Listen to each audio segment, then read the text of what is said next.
Halo Pak Jack. Selamat siang Pak.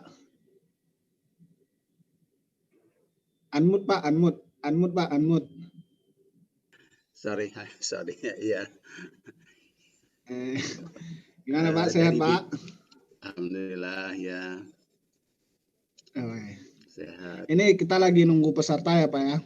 Ini dari BPT udah masuk. Dari BPTO sudah hadir. Dari Padang Mangatas, dari Bali juga sudah. Ya. Oke. Pak Asep udah datang. Gabung Pak Asep. Oke. Dari BPTO Padang Mangatas ada Ibu Indah tadi, kemudian dari Bali Pak Gusti siapa tadi ya? Itu dari Padang ada Bu Indah itu. Oh iya. Halo, apa kabar Bu Indah? Halo, apa kabar? Di unmute Bu. Baik Pak Jack. Alhamdulillah ya. Selamat bergabung Ibu Indah. Ya, terima kasih Pak. Baik.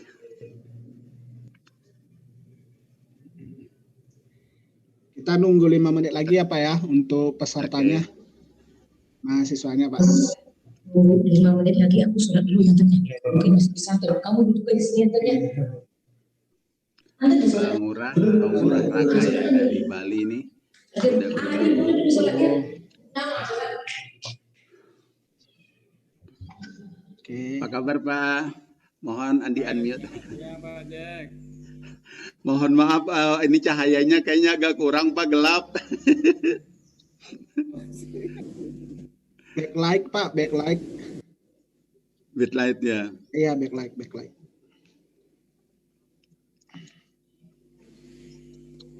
Saya lagi dari Dompu ini Pak. Oh. Nanti Ibu dari Denpasar, Ibu Kepala. Oke. Nanti videonya bisa di-share dari sana berarti Pak ya? Ya, dari Denpasar nanti Pak. Oke Bapak ya. Terima kasih ya Pak. Oke Bapak, selamat bergabung.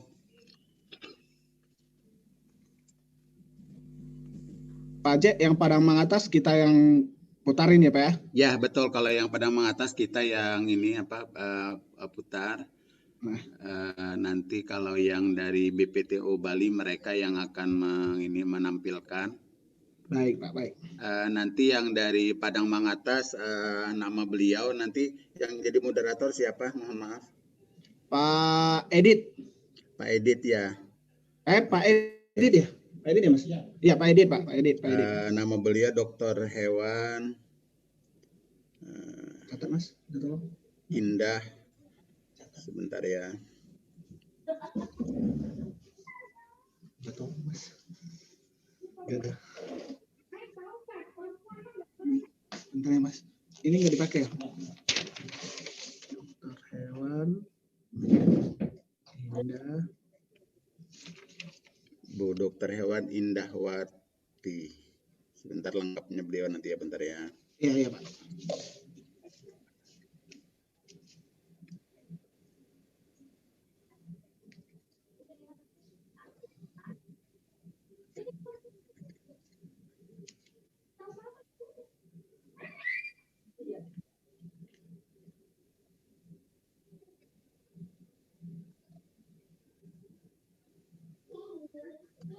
Dokter Hewan Indahwati ya.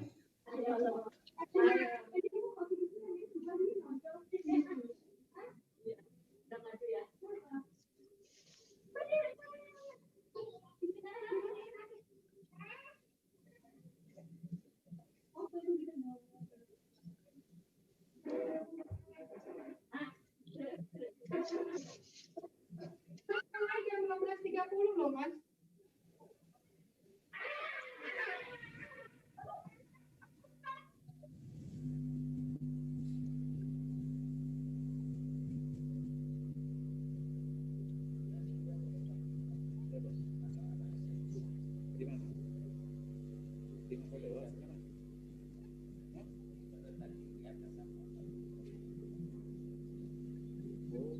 Mulainya dari kapan? Oh baru mulai.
Anton, kalau beko ada nih misalnya ibu kan suaranya gini. Punten Pak Jack, kita lagi nunggu Pak Edit mau masuk karena ada kendala sedikit di laptopnya Pak. Oke, ya sambil ini nggak apa-apa. Nanti kebetulan yang akan nanti hadir untuk yang BPTO itu kepala balai ya, ibu kepala balai. Nanti apa namanya? Yang pada mengatas ya Pak ya? Bukan yang pada mengatas, itu beliau adalah Kabid ya. Kepala bidang yang mewakili ini ya, kepala balai juga sih. Ya. Sama-sama dari ibu-ibu semua hari ini. Oh, ibu-ibu.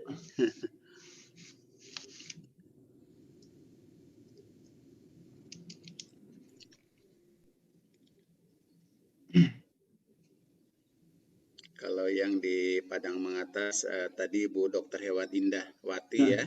Oke Bu, oke Pak. Yang dari Bali Pak? Ini saya lagi minta tadi lengkapnya. Oke.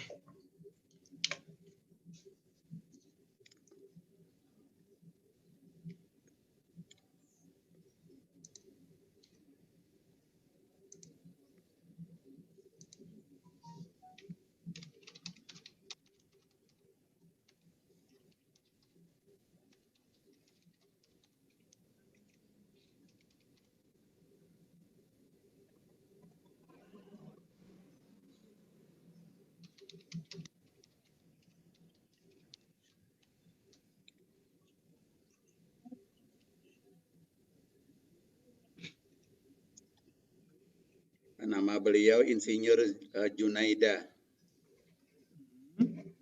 Oke Pak. Oke ya. Oke Pak. Oke. Terima kasih ya Pak. Oke, baik, terima kasih.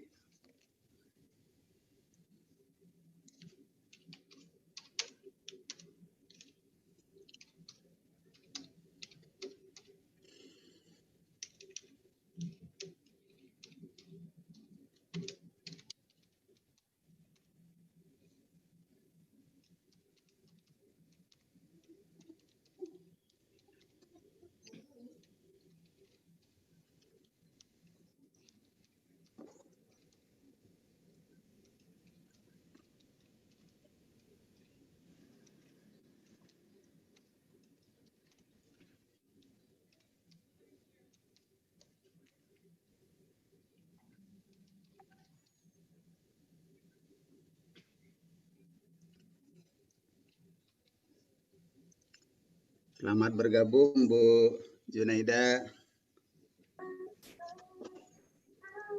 Baik, Pak. Assalamualaikum. Assalamualaikum warahmatullahi wabarakatuh. Terima kasih banyak Ibu. Iya, ini mendadak ya. Mohon maaf.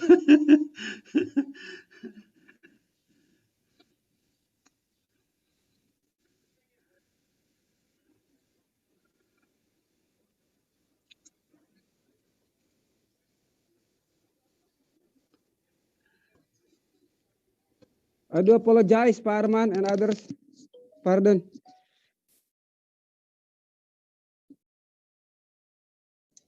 Oke, don't worry, Pak Edit. Sorry. Ini Wait. How about our agenda? We still have a discussion about breeding or just only virtual excursion today? oke. Agenda. Okay. Clear. Yeah. Yeah. Should we start, Pak Arman? Others, okay. Good afternoon and probably good morning, everyone. Welcome back again to our events summer course. Today we will have two lectures from Dr. Maria Ulfa and from Dr. Shen, Shen, and also we have virtual excursion. Is it correct, Pak Arman? Gitu. From BPTU HPT Denpasar and also from BPTU HPT Padang Mangatas. Welcome aboard for from BPTU Denpasar dan Padang Mangatas and also Pak Jakaria. Welcome aboard to Iya, yang lainnya orang-orang. To our events. And I think our speakers also Bu Maria Ulfa has joined to our rooms. Welcome aboard Bu Dr. Maria Ulfa. Thank you, Pak Edit. Okay. I do hope our program will be run nice and smoothly without any distraction, especially with internet connection, yeah. And also for students still excited and enthusiastic to join this program, because we know that you have a very tight weekend, yeah. You should have to do your homework also. In other hand, you also start a new semester today, but we are still looking a very happy face from all of you participants. Thank you very much. And then we will watching a video, Pak Arman, before start lecture, yeah? Or discussion from BPTU. Yes, Pak Edit. The first is video excursion from Padang Mangatas. And then continue with from BPTU Denpasar. We have two virtual excursion. First to BPTU Padang Mangatas, followed by virtual excursion to BPTU Denpasar. Then we have short discussion with both of BPTU, yeah? Yeah. Okay, and then we will continue to our lecture with Dr. Maria Ulfa. Are the video for both of the videos already, Pak Arman and team? Okay, before we start, let's see the video about both of them about breeding, yeah, cattle breeding, but in a different breeds actually. And then, please, let's enjoy our video, and then I do hope participant watch it carefully, and then start BPTU Padang Mangatas and Denpasar. Please enjoy. Thank you.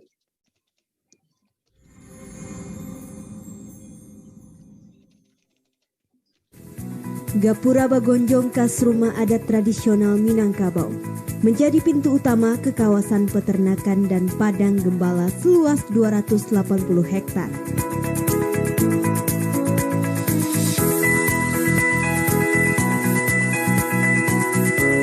Kebersihan lokasi, hijaunya padang rumput untuk mengembalakan sapi, tertata begitu rapi dan asri. Tak salah jika pengunjung menamainya New Zealandnya 50 kota.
Pemandangan alam dari lereng pegunungan yang diselimuti rumput hijau, bebas tanpa penghalang menampilkan landscape Payakumbuh dan sebagian 50 kota.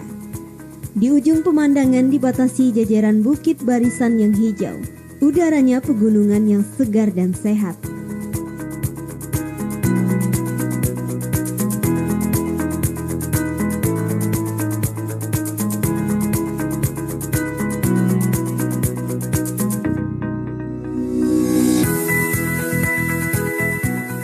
BPTU HPT Padang Mengateh awalnya didirikan oleh pemerintah Hindia Belanda sekitar tahun 1916. Namun sayang tidak terurus dan tidak terawat saat terjadi peperangan dan pergolakan usai kemerdekaan. Hingga akhirnya tahun demi tahun mulai berkembang hingga saat ini. Selain sebagai tempat pembibitan sapi unggul, pihak BPTU HPT juga ingin sebenarnya menularkan kepada masyarakat bahwa beternak sapi itu menguntungkan.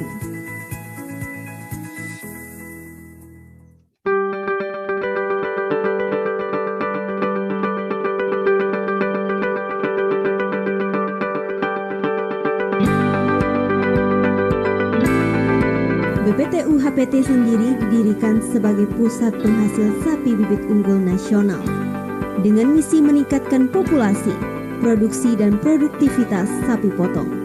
serta menyediakan bibit sapi potong unggul bersertifikat. Selain mengembangkan sapi jenis simental, di BPTU HPT juga dikembangkan sapi limusin dan sapi pepasia yang merupakan plasma Nukvania Sumatera Barat.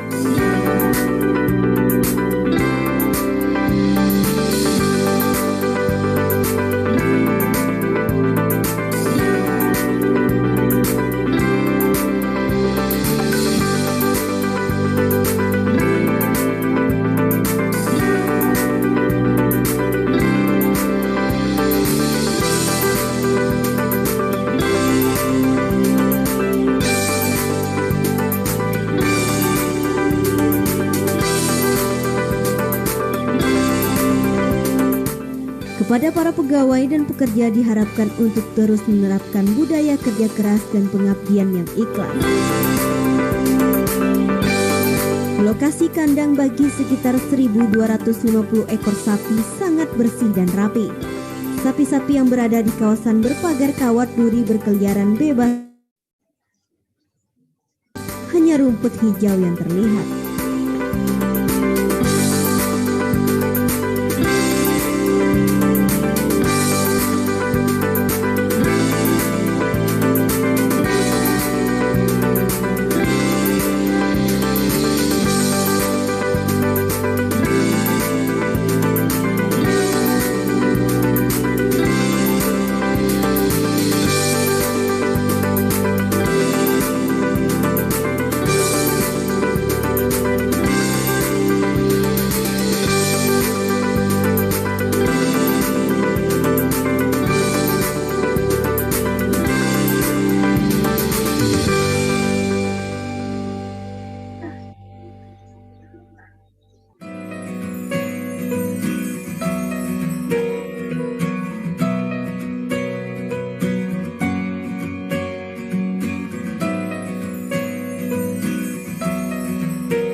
Pak Arman, no video, no audio at all, Pak Arman.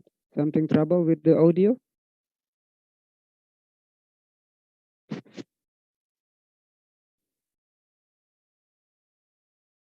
I'm sorry, Pak Edit. In video, no audio. No. Okay, sip, thank you. And atau kita putuskan aja nih. Kita ini.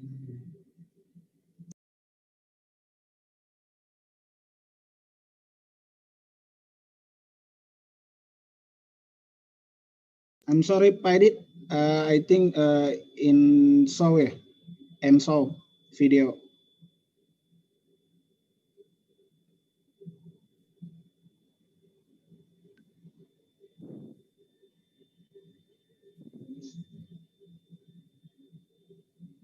Atau nggak usah? Ini kan nggak ada audio. Iya. Oh, that's okay, Pak Arman, because perhaps staff from the BPT will explain Okay. afterward in discussion. Okay. Let it like that. Thank you. Okay.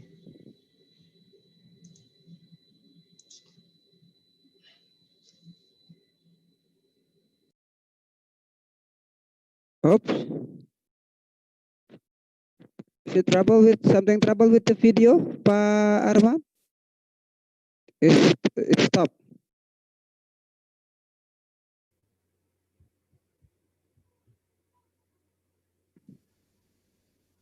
Halo Pak Edit. Yes. In video udah finish. Okay, thank you very much. Okay. Before we move to another video, I do apologize that I have to introduce the Ibu Dr. Hewan Indahwati. Welcome aboard. I do apologize introduce you after the video, and also to Ibu Iswar Junaida from BPT Denpasar. Welcome aboard, Ibu. Thanks for joining with us today. And then we are moved to second video from BPTU Denpasar. The video is not in our committee ya Pak Arman, from the BPTU Denpasar ya. Okay, make sure Ibu Junaida and team can share the screen ya Pak Arman. Is already? Okay, thank you. The second video.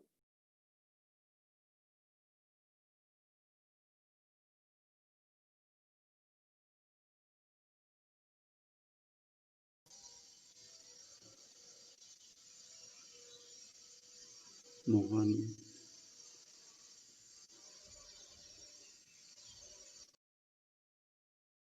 Or Pak Jakaria will show the video, or from Ibu Junaida and team who will show the video.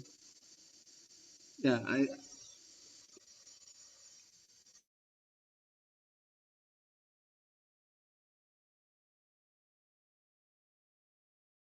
Okay, while waiting the video, after the video session, the participant will have around 5 minutes or maximum 2 questions that you can ask to Dr. Hewan Indahwati or to Ibu Isnur Junaida. Just raise your hand, or you can chat directly to our chat room or privately to me. Thank you.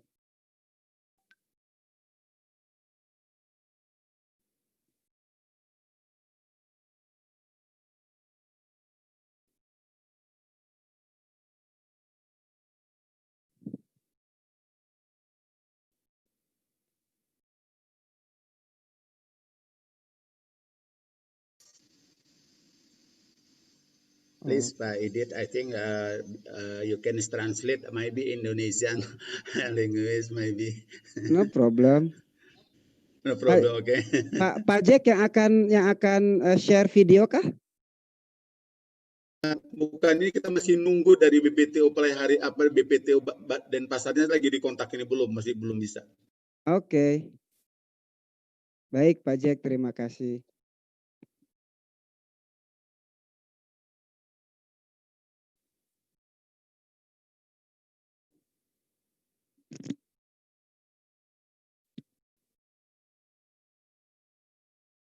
So while we are waiting, participant can see the previous video that we have a grazing area for breeding purpose, yeah, with mainly Bos Taurus cattle. So it's very amazing. I had went there years ago. It's a very beautiful in Padang Mangata. So after lockdown, probably some participant from West Sumatra can go there to see how beauty Padang Mangatas is. That we have totally grazing, yeah, with a grazing system. So very good, so very beautiful. And also we can see that's a Bos Taurus one. And then we are moving to second video with our native and local breed cattle, with Bali cattle. I do hope the video will show in shortly. I think it's still some trouble with this. I do hope still be patient, yeah, for our participant.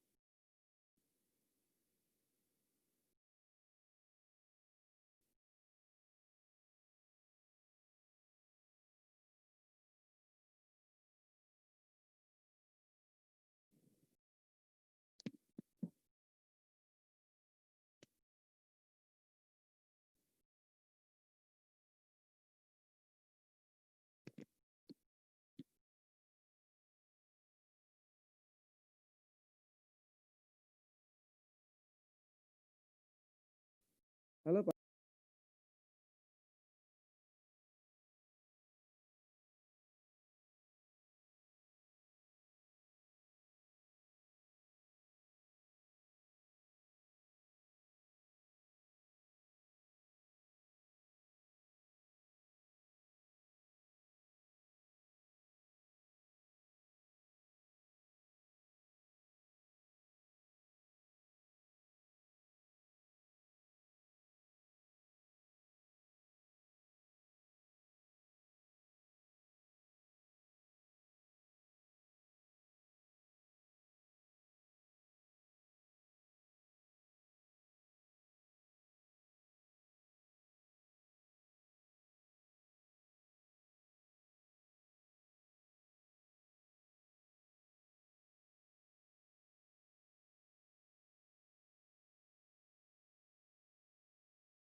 Or while waiting for the video from BPTU Padang Mangatas, I think perhaps there is a question, one question probably that can deliver to BPTU Padang Mangatas. One question. So while waiting for the video, we can have a little discussion. Is there any participant want to ask directly to Ibu Dr. Hewan Indahwati and team from BPTU Padang Mangatas? Please. Pak Arman will help me to find some participant that raise their hand. Is there any participant while waiting for the next video?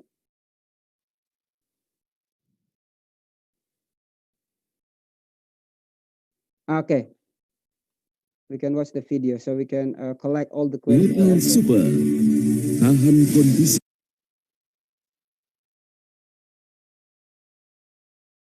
Enjoy watching everyone. Please. ekstrim, reproduksi tinggi, mampu bereproduksi tertinggi di kelas ruminansia dan penikmat pakan alami, menghasilkan kelezatan rasa dan keuntungan peternak Indonesia. Dengan luas 602 hektar, dengan kontur yang istimewa, dan ditunjang dengan pakan hijau yang fresh, ditanam secara berkala.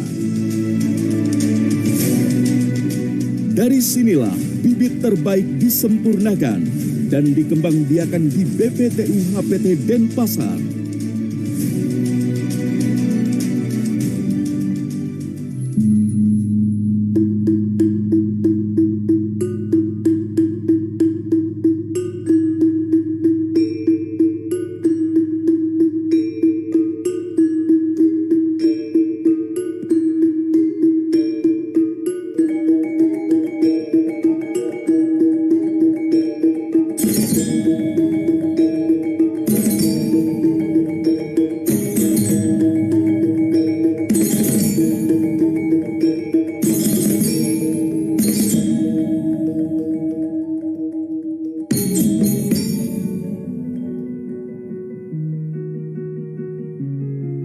Sapi Bali merupakan salah satu plasma nupah asli Indonesia, merupakan sumber daya genetik asli Indonesia, mempunyai ciri khas dan keunggulan yang tidak dimiliki oleh sapi bangsa lainnya, sehingga harus tetap dijaga dan dipelihara kelestariannya, sehingga memberikan manfaat dalam peningkatan kesejahteraan dan kemakmuran rakyat Indonesia.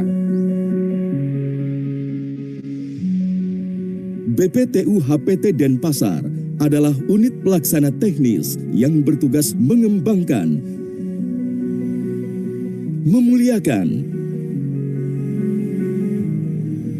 dan melestarikan sapi plasma nutfah Bali, serta mengawasi penyebaran bibit sapi Bali dan hijauan pakannya.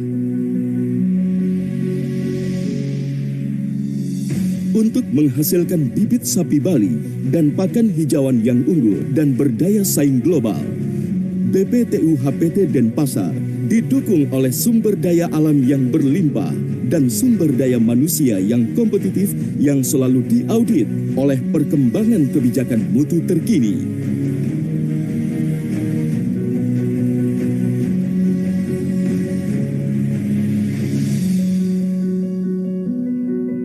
Untuk sapi unggul ini, kami kembangkan dengan mekanisme perputaran pedok yang luas sesuai dengan habitat dan karakter untuk memberikan kenyamanan dan kesejahteraan hewan.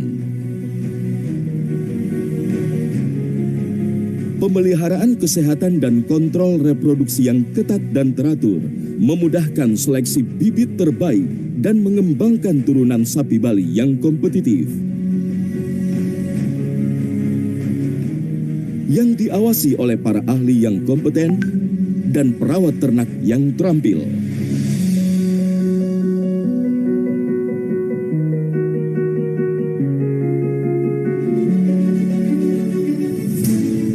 Varian pakan hijauan yang terbentang luas memberikan asupan protein yang berlimpah dan memberikan jaminan bibit yang siap bersaing di tingkat global.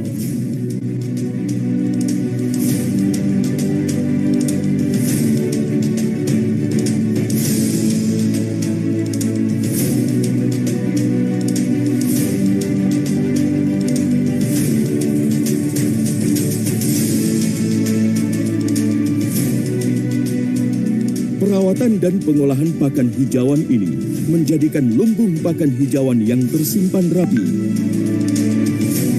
serta bibit yang siap disemai.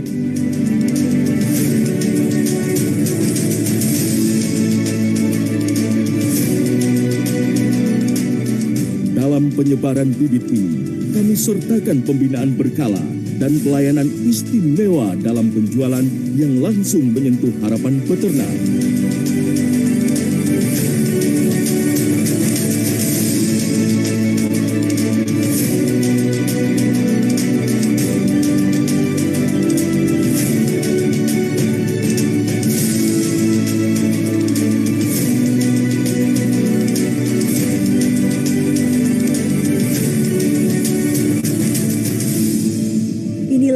kekayaan warisan yang kita miliki.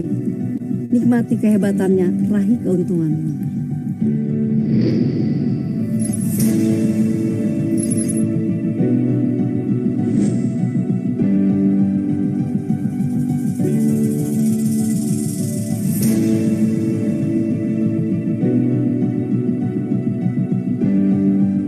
Bibit sapi Bali yang terbaik dan pakan hijauan kini tersebar ke berbagai pelosok negeri.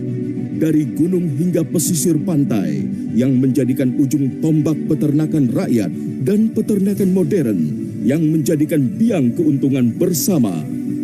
Bibit yang dihasilkan oleh BPTU saat ini itu adalah sangat baik. Telah memenuhi standar-standar sebagai suatu ternak bibit. Di sini sapinya bagus. Karkasnya di atas 53%. Jarang di tempat lain saya temukan sapi-sapi sebagus di BPTU. Selain kami dapat layanan pengobatan secara gratis dari BPTU, juga pengetahuan banyak yang kami dapatkan dari segi kesehatan, segi pakan dan sebagainya itu, sehingga kami bisa berlanjut. Hubungan kami sangat baik dengan BPTU.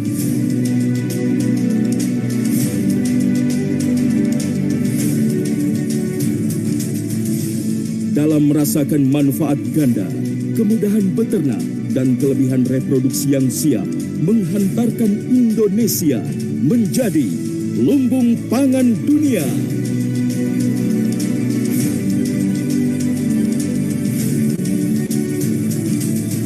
Dari BPTU HPT Denpasar, Sapi Bali menuju dunia.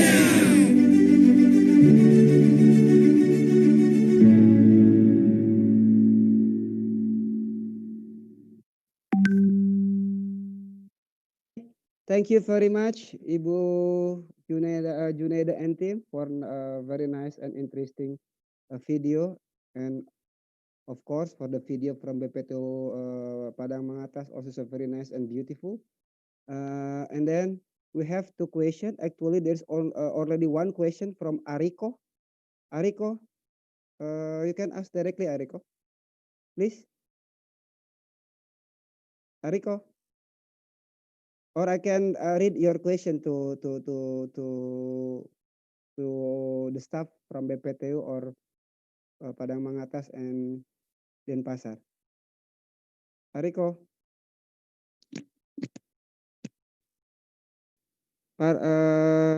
Ariko, can you unmute the audio? Okay, please, Ariko. Okay, sir. Thank you for this opportunity. BPTU Padang Mangatas. So this is my question. What is the final purpose of the animal raising right there? Is it to be sold or what? And if we want to go there to have an internship, can we? And how could it be? Thank you, sir. Thank you, Ariko.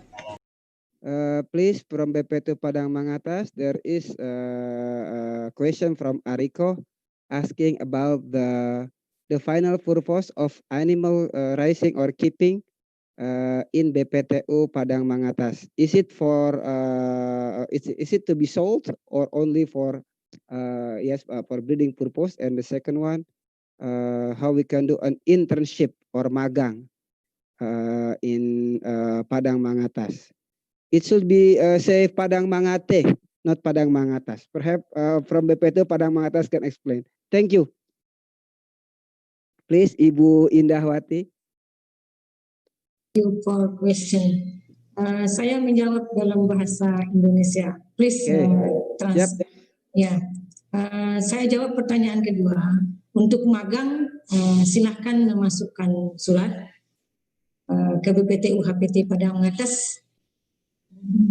Mungkin tadi di situnya ada alamat yang bisa untuk berkirim suratnya, atau di sosial media juga bisa, atau di web BPTU HPT Padang Mangatas juga bisa. Untuk informasi Padang Mangatas bisa dilihat di web BPTU HPT Padang Mangatas. Yang pertama tadi saya kurang jelas pertanyaannya. Tujuan pemeliharaan di sana apakah untuk nanti diperjualbelikan atau bagaimana, Ibu? Terima kasih. Ya, yang pertama sesuai dengan tupoksi kita adalah menghasilkan bibit sapi berkualitas, sapi unggul berkualitas. Kita punya tiga jenis, yaitu simental, limosin, dan pesisir. Sapi pesisir adalah plasma nuspa Sumatera Barat. Nah, sesuai dengan tupoksi kita adalah pertama untuk menghasilkan pejantan unggul untuk memenuhi permintaan atau kebutuhan dari BIB nasional dan BIB daerah. Nah, selanjutnya kita menghasilkan bibit-bibit unggul untuk keperluan masyarakat juga, dan itu juga bisa diperjualbelikan. Ya. Okay, terima kasih, thank you Ibu Indah. So perhaps I can translate a little bit because I think there is some student abroad ya. So Padang Mangatas, according to the main duty, main task is to provide good quality of breeding bull and breeding cow for insemination agency belong to still auto government, and also to sold to the farmers, and then the main breed in Padang Mangate is limosin, simental, and sapi pesisir. Sapi pesisir is native or local cattle belong to West Sumatra, and all kept on grazing system. That's the answer. And then if anybody want to go to do an internship, Dr. Hewan Indahwati, Bu Indah said that everyone can go there, just see the website, and then there is some requirement if you want to do internship or visit to BPTU Padang Mangatas. Perhaps that's the answer for the question from Ariko. And then last one question, perhaps. There one question, last question, perhaps. And finally, I can see the BPTU Denpasar, even though just only virtual, because 2 years ago that I have my student from School of Vocation have internship there, but I don't unfortunately that I have some schedules, another schedule, so I can go there for a visitation. So it's a pity for me to see how beauty BPTU Denpasar is. I do hope there will be still a chance to see BPTU Denpasar. Okay, last one question perhaps. Or Pak Arman still enough time for another question? Still enough time for last one question, or the time is up?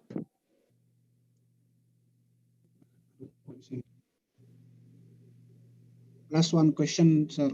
Okay, last one question. Perhaps somebody want to ask to BPTU Denpasar, because BPTU Padang Mangatas, somebody has asked to Padang Mangatas. Now we are go to Denpasar. Somebody want to ask, or I will invite participant to ask, yeah? Parman, is there, you can find somebody who raised their hand or not yet? Okay. May I invite Soleha? Hello? May I invite Mr. Sam? You want to ask question to our guest from BPTU Padang Denpasar about Bali cattle? Mr. Sam, are you there? But sorry, I came late, so I don't know what to ask. Okay, okay, thank you, Mr. Sam. Okay, that's okay. Thank you anyway. Yeah. Okay. Gunawan is Asep is our chief of our committee. Pardon, excuse me. I will invite Kevin, Benjamin Kevin. Are you there?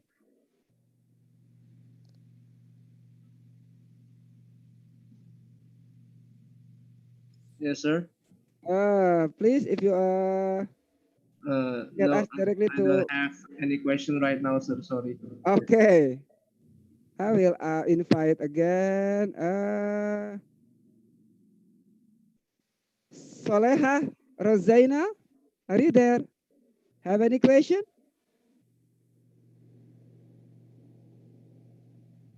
Okay.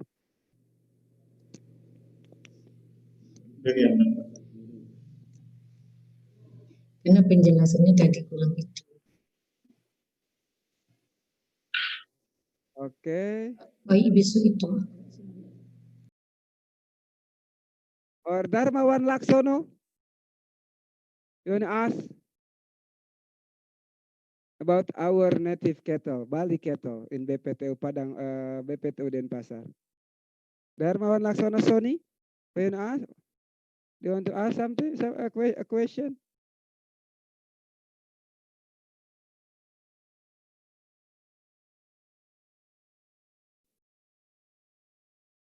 No? Okay. Last chance, yeah. I will call somebody from participant. Let's see. Hanif. Are you there, Hanif? No? Okay. Priman, are you there? Pak Arman, could you help me to unmute? Hello, Priman. Yes, sir. Okay. I'm here. Perhaps you can ask a question to BPTU Denpasar. Have any question? I'm sorry, sir. Still don't have the question for right now. Okay. Lukman, roughly Lukman.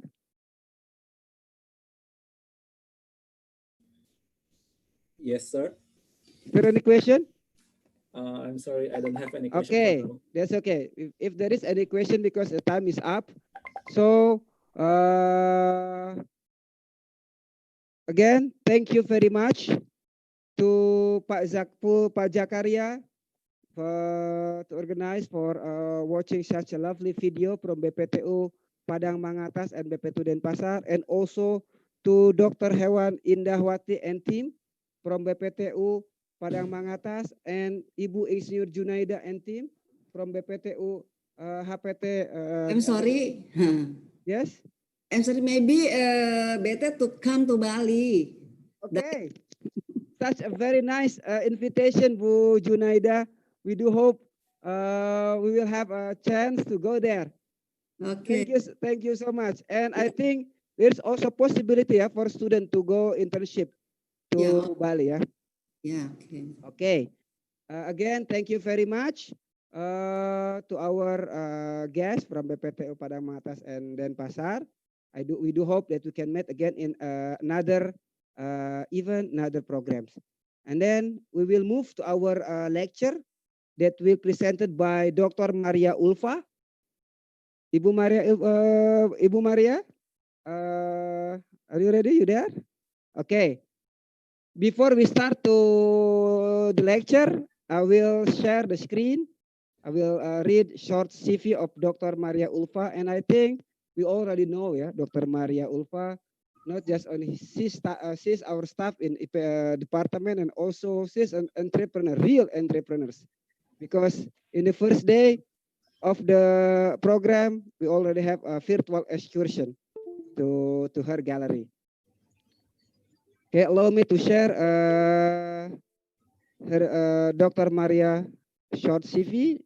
This is the CV of our lecturer today, Bu Maria Ulfa. Dr. Maria Ulfa hold a bachelor degree from Animal Science at Brawijaya University, and then hold a master from Animal Science, Göttingen, and then from PhD degree from Graduate School of IPB University. And this is the work experience of Dr. Maria. She's our lecturer at Department of Animal Science Production and Technology, FEB University, and also has experience at Biotrop, and also the owner of the Gallinaceus. And this is some training and internal experience of our speaker today. Okay, before we start, I just remind you to all the participants to fill in the attendance list, yeah. And then Bu Maria will have presentation maximum an hour. Is it enough, yeah, Bu Maria, for 1 hour for the presentation, and then followed by discussion. So prepare your question. You can write directly to my private chat room, or you can write on the common room. So our committee and me, we can see the question, and you can ask directly. Okay, Bu Maria, Ibu Dr. Maria Ulfa, an hour from now, time is yours. Thank you. Thank you, Pak Edit, for the time. Good afternoon, everyone, or maybe good morning in some region. Before I start my presentation, I would like to deliver my grateful to Honorable Head of Department, Professor Dr. Irma Isnavia Arif, and also all members of Summer Course Committee. Thank you very much for giving me an opportunity to share knowledge and experiences in this course. Could you hear my voice clearly? Yes. Okay. Yes. Thank you. Well, can I show my presentation, Pak Adit?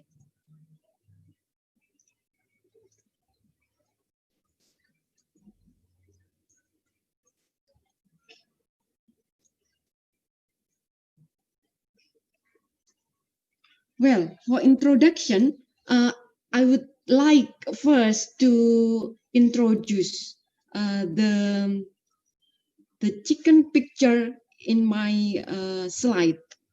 This is called kukuak balengge chicken, come from Solo, Sumatra.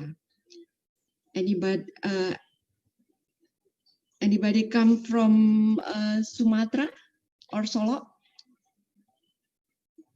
No, nobody? Okay, and then I would like also to tell you a bit about myself.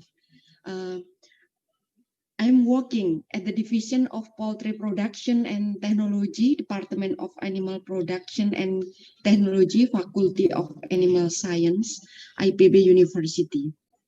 And since childhood, I already stay together with chicken, together with poultry and other animal, such as horse and cattle, goat, and also sheep.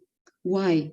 Because my grandfather and also my parents are farmers. Therefore, I know quite well about poultry. And today I will share with you some experiences that I either in my childhood or during my present work. There are three subtopics that I would like to discuss with you. First, about introduction to heritage poultry breeds. The second one, diversity, utilization, and threat of heritage poultry breeds. And the third one, how we can save the heritage poultry breed. Let's go to the first subtopic, introduction to heritage poultry breed. To refresh again about the poultry, here I show you the difference between wild population feral population and domesticated animals. So it is we also use this term for livestock, feral population and domesticated animal. So today we only focus on feral population and domesticated animal. We don't we will. I mean that, however, if you want to know more or ask about a wide population, and Pak Edit allow us to discuss more detail about that, so we can also discuss that. Well, feral population. What is the feral population?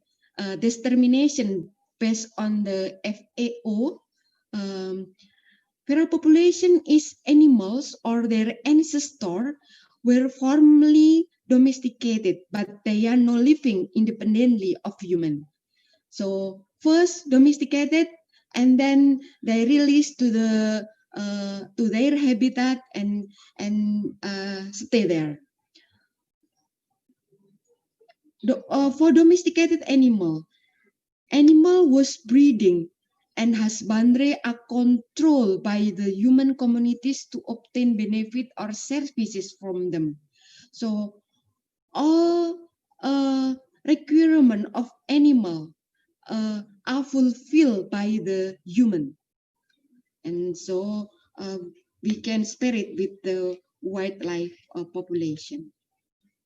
Here I give example of feral chicken.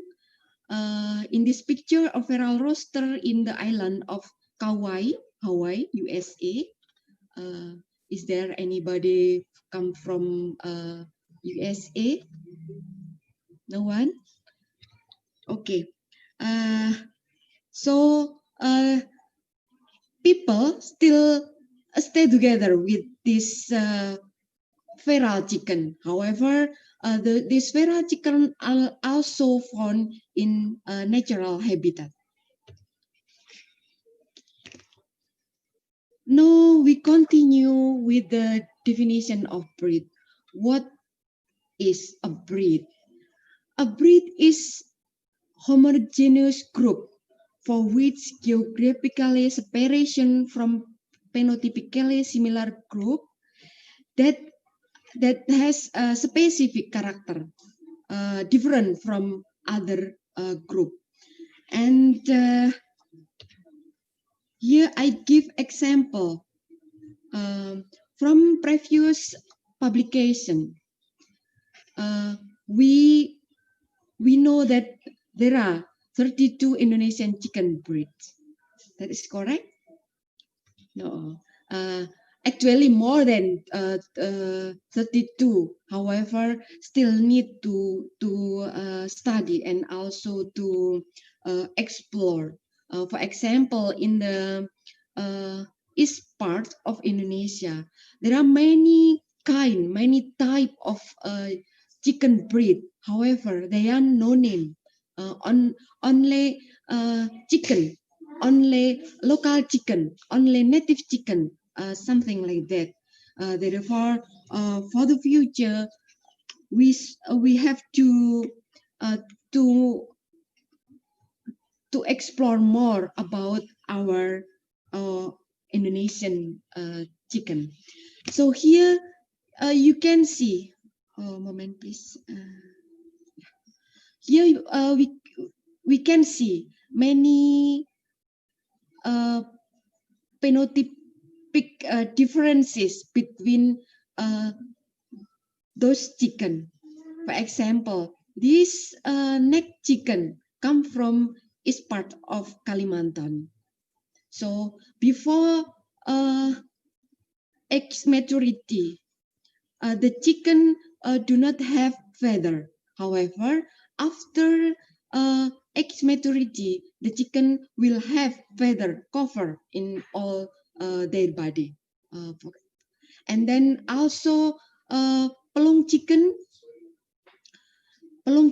come from West Java, and also kukuak balenge chicken, many kind or many type of kukuak balenge chicken.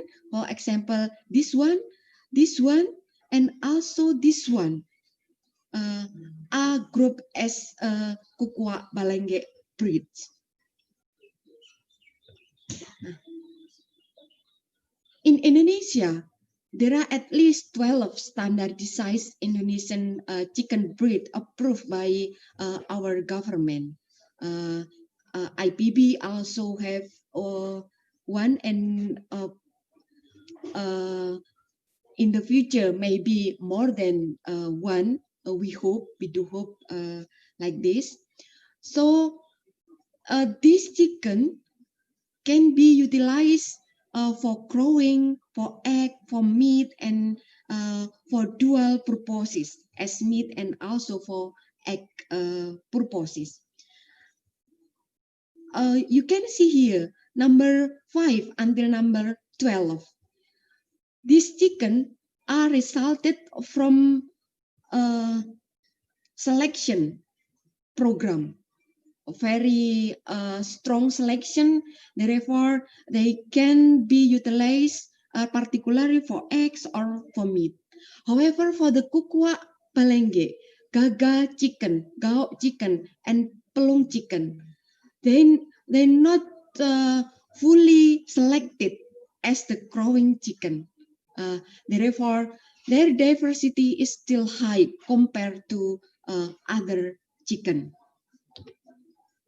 So, how the origin of the breeds include of poultry?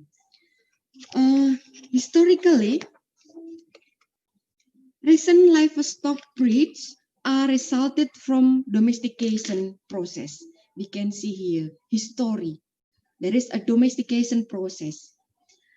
And the successful domestication depend on the presence of several traits in target species. Therefore, there are human culture that shape the breed of the poultry or livestock that we want to develop. And then here also isolation. Isolation means lack of mating with animals from outside the original group of and its descendant. So, for example, we take the jungle fowl from forest and then keep in our farm or in our captive breeding, and then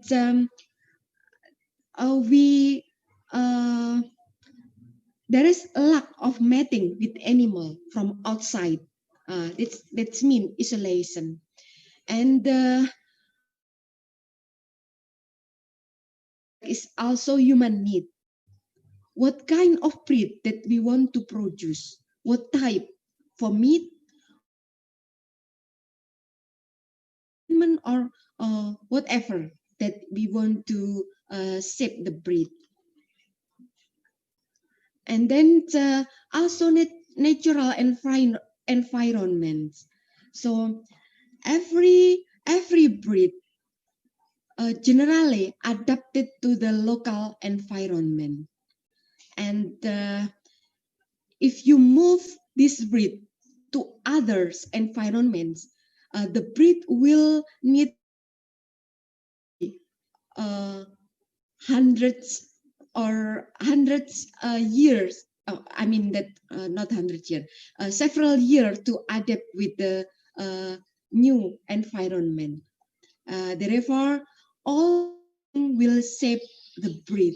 So here I mentioned that poultry breed grew from the community. Major center of livestock domestication also well documented in FAO document and also in many publication. Here we can see, for example, turkey domesticated in the Mexico, and then the Muscovy duck in the North America, and then the chicken in China, and also in India, and also in Asia, especially Southeast Asia, and also domestic duck, also domesticated in China. We can see here the domestic species and also white ancestor, and then year of domestication and where domestication site. For chicken, for example, there are at least 4 species of jungle fowl should be their white ancestor, namely red jungle fowl, gray jungle fowl, green jungle fowl, and Ceylon jungle fowl. And for the green jungle fowl, we are lucky that Indonesia is the one and only the habitat of green jungle fowl. And then for the 10,000 avian species, at least 10 kind of poultry recently are domesticated and utilized in the world. Namely chicken, turkey, pigeon, gainer fowl, duck, Muscovy duck, goose, pigeon, quail, and also ostrich. Here I show you our publication related to the ancestor of Indonesian crowing chicken by mitochondrial DNA analysis, and we suggest that our domestic chicken in Indonesia come from jungle fowl, red jungle fowl from Sumatra, and then green jungle fowl from Java and also from Bali and island near Java, and also come from red jungle fowl from Java, Gallus bangkiva. And again, Indonesia is very lucky because Gallus bangkiva only can be found in Java Island, Indonesia. Here, some picture of ancestor of domesticated chicken in the world. Gallus pasideus, Gallus bangkiva, Gallus murgi, Gallus jaboila. Unfortunately, I don't have a picture. Gallus jaboila come from China, and here picture of Gallus varius, Gallus soneratii from India, and Gallus lafayetii from Sri Lanka. And now we continue to breed classification related to the adaptedness. There are 2 groups of breed classification concerning to their adaptedness to the environment. First, locally adapted breed, and then the second one is the exotic breed. So for the locally adapted breed, need a sufficient time to be genetically adapted to one or more of the traditional production system or environment in the country, and then adapted not only to the production system and environment, however to culture and also social. And it is documented that for the adaptation, the breed need a period of 40 years. We can imagine 40 years like my age, yeah. So the breed that totally adapted to the local environment. And then this locally adapted breed called as indigenous breed, or sometimes also called as native breed. That is completely different with the exotic breed, not locally adapted, and comprise both recently introduced breed and continually imported breed. I give example like the layer and broiler that we imported from other country and then become high population in Indonesia and also in other countries. So, how about classification based on geographical distribution? So, poultry breed as the local and transboundary breeds. The local means that the breed that occur only in one country. That we can only found that breed only in one country. This is different with the transboundary breed. Transboundary breeds means that breeds that occur in more than one country. This category is divided into two subcategories, namely regional transboundary breeds and then international transboundary breed. The regional transboundary breeds mean transboundary breeds that occur only in one of the 7 states of the world's animal genetic resources for food and agriculture. And then for the international transboundary breed means the breeds occur in more than one state of the world's animal genetic resources for food and agriculture based on FAO classification. What is that? Here, there are 7 raised by FAO. Here, Africa, Asia, Europe and the Caucasus, Latin America and Caribbean, Near and Middle East, North America and the Southwest Pacific. And Indonesia is located in Asia, of course, here. So it is based classification of breed based on the geographical classification. All participants that I respect. So, what about heritage poultry breeds? In the previous slides, I mentioned about origin of the breed, and then cultural, and then genetic diversity, and then the natural environment, and then also the cultural, and then social, and so on. Here, the heritage poultry breeds can be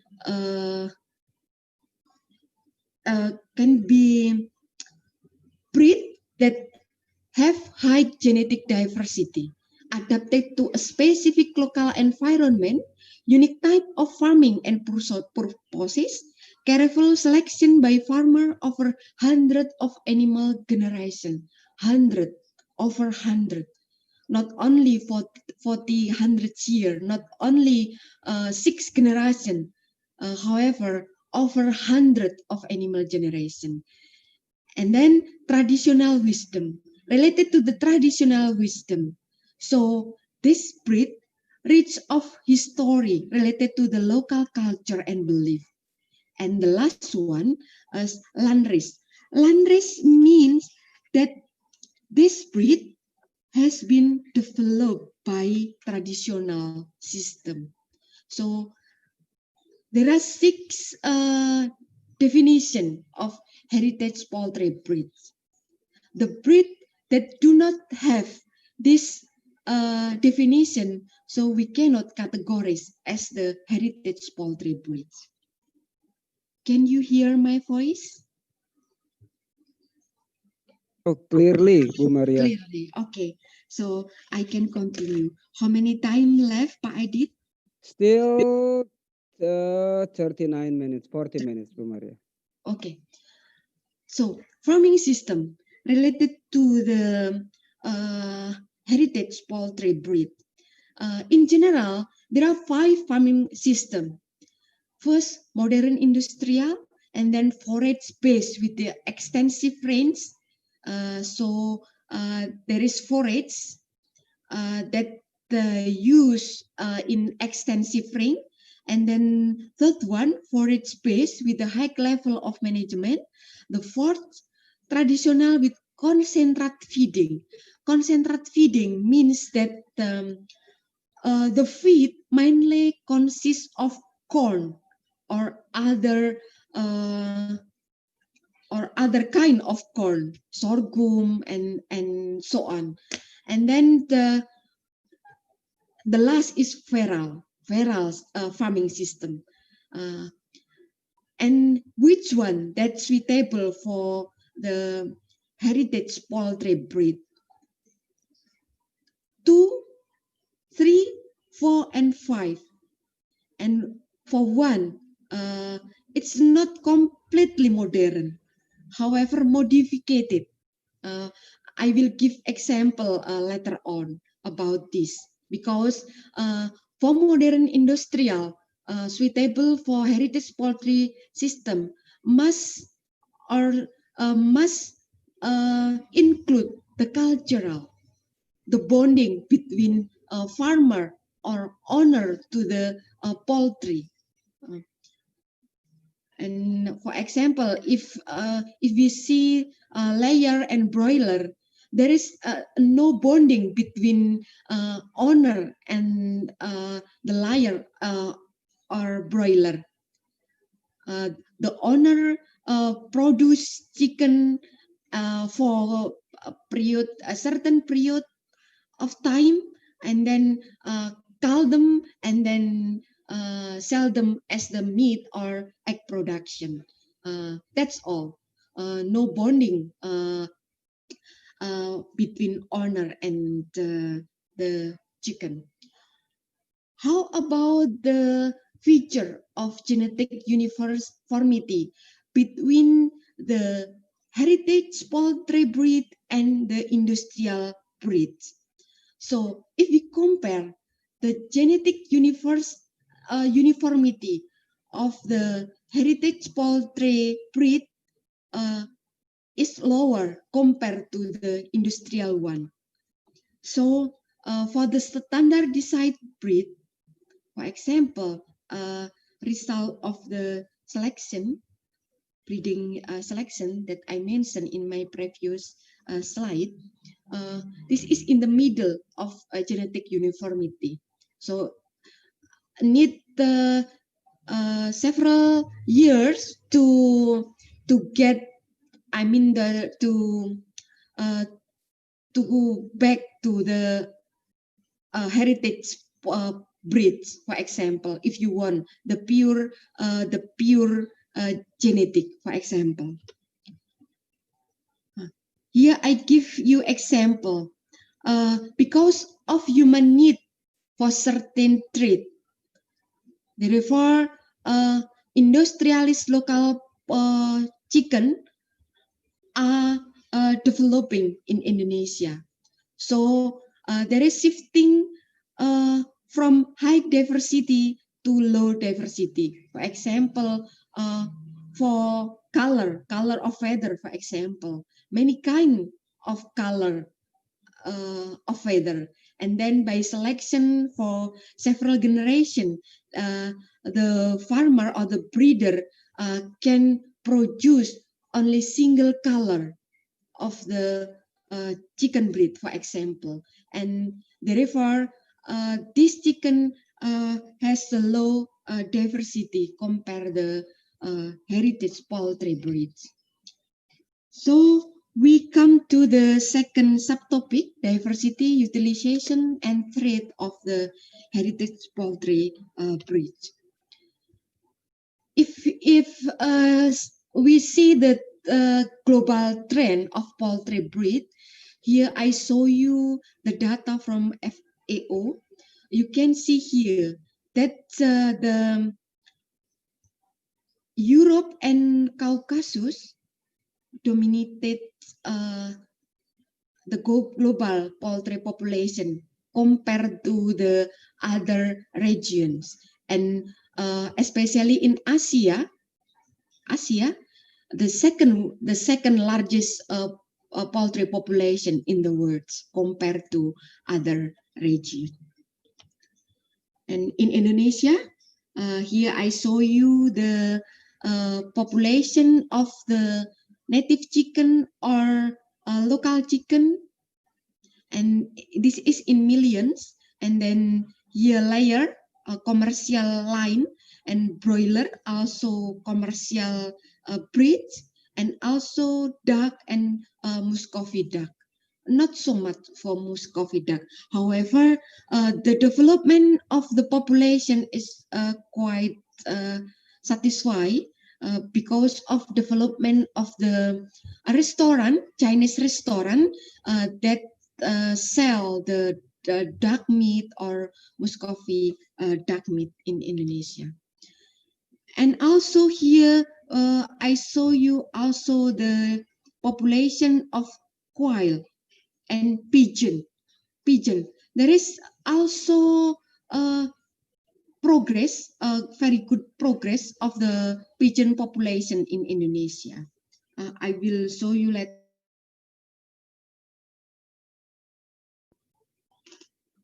What kind of utilization of the heritage poultry breed?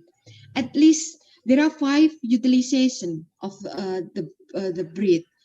First, food, either meat and egg, and then the second one, beauty, song and entertainment purposes, and for pets and for religious and belief, I will show you later, and then symbol of certain tribe, heritage, culture, wealth, and so on. So for example, if I have black chicken like that, so I will feel that I am the rich woman in my region, for example, like that, or symbol of religious. This Cemani chicken, and this is Black Sumatra, very famous chicken. The price is about 2,000 until 30,000 US dollar. You can calculate it in rupiah. It is one chicken.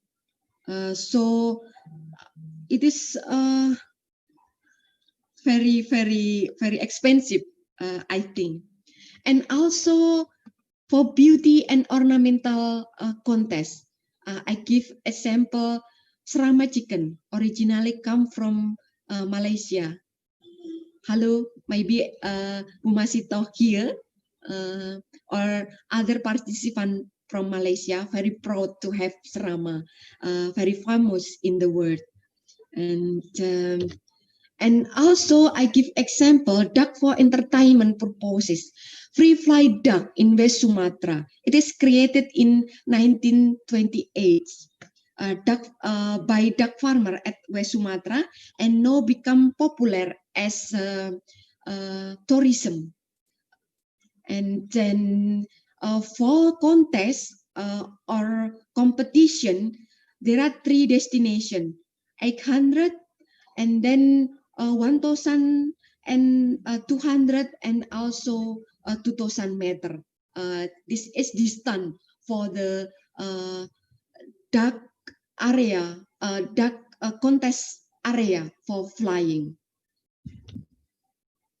I will give example of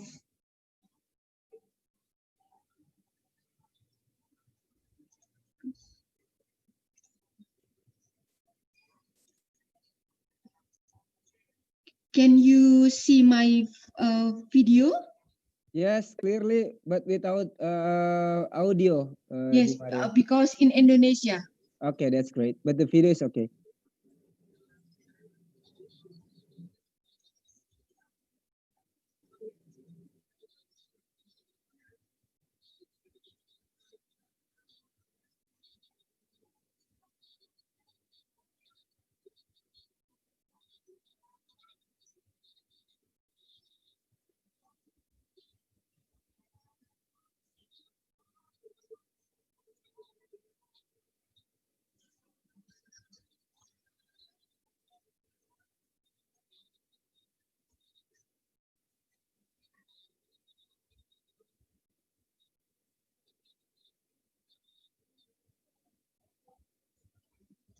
So from this video, we can see how the contest of fly duck in West Sumatra.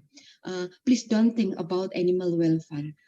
Because for the traditional purposes, generally animal welfare still need to be developed.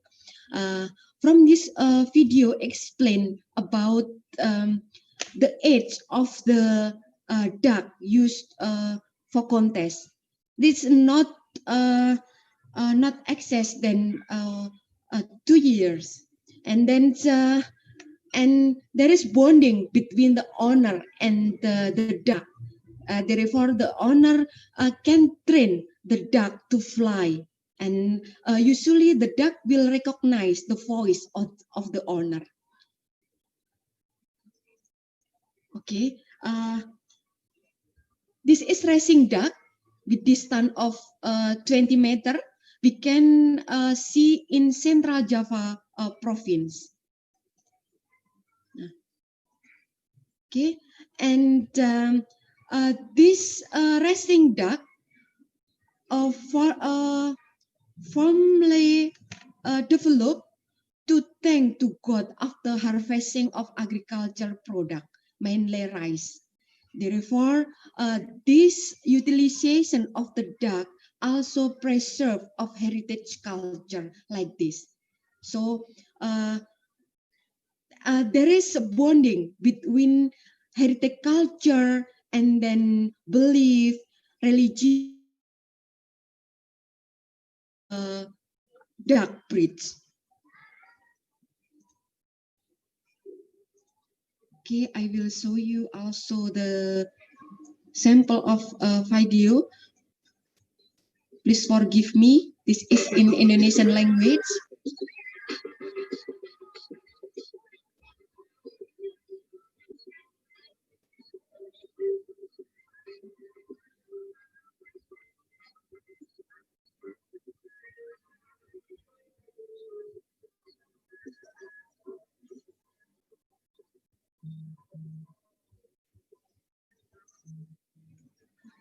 Okay, it is funny for me because sometimes duck do not want to run and confused because of the voice of the owner.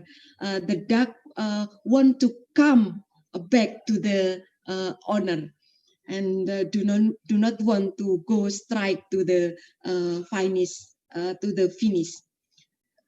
Okay. Here's some picture of Japanese chicken breed, also categorized as the heritage poultry breed, Onagadori and Koyoshi here. Koyoshi chicken is also utilized as the crowing chicken in Japan. This is also Totenko. Totenko also utilized as the crowing chicken. And this is the minohiki. Firstly, the minohiki is used for fighting cock. However, due to the animal welfare concern and also religious concern, the fighting cock is forbidden in Indonesia especially. However, in some places we can still find the fighting cock. Let's we go to the Indonesian crowing chicken. In Indonesia, there are 5 Indonesian crowing chicken breed. Namely, Gaga chicken come from Sulawesi, Kukuak Balenge chicken from Sumatra, Pelong chicken from West Java, near Bogor, and then Bekisar chicken from East Java and Madura Island, and then Gaok chicken come from Madura Island near Bali. And here I show you picture example of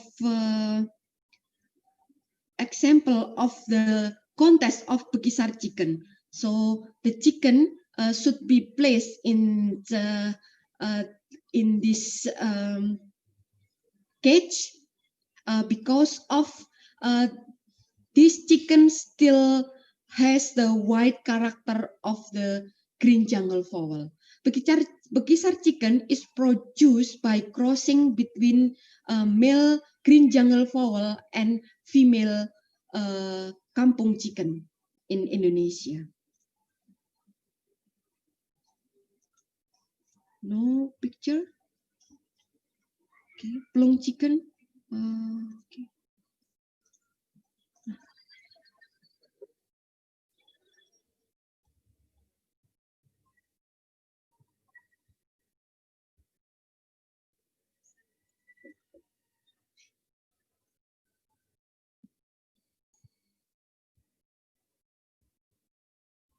So if we hear the voice of the Bekisar chicken, it's similar to the jungle fowl, green jungle fowl, male green jungle fowl. And actually, there are two types of voice produced by chicken. First is the alarm call. This call is produced if the chicken afraid with people or with other thing. And the second one is song. So for the contest, people use song for the contest purposes. This is an example of pelung chicken. Let's we hear the voice.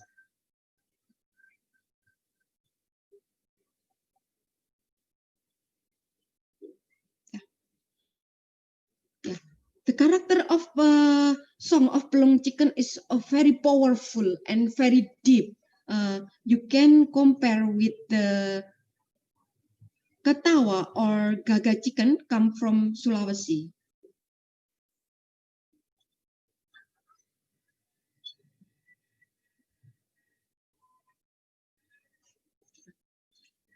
This song is a very good song for the ayam ketawa because there is a break between first song to the second song, something like that.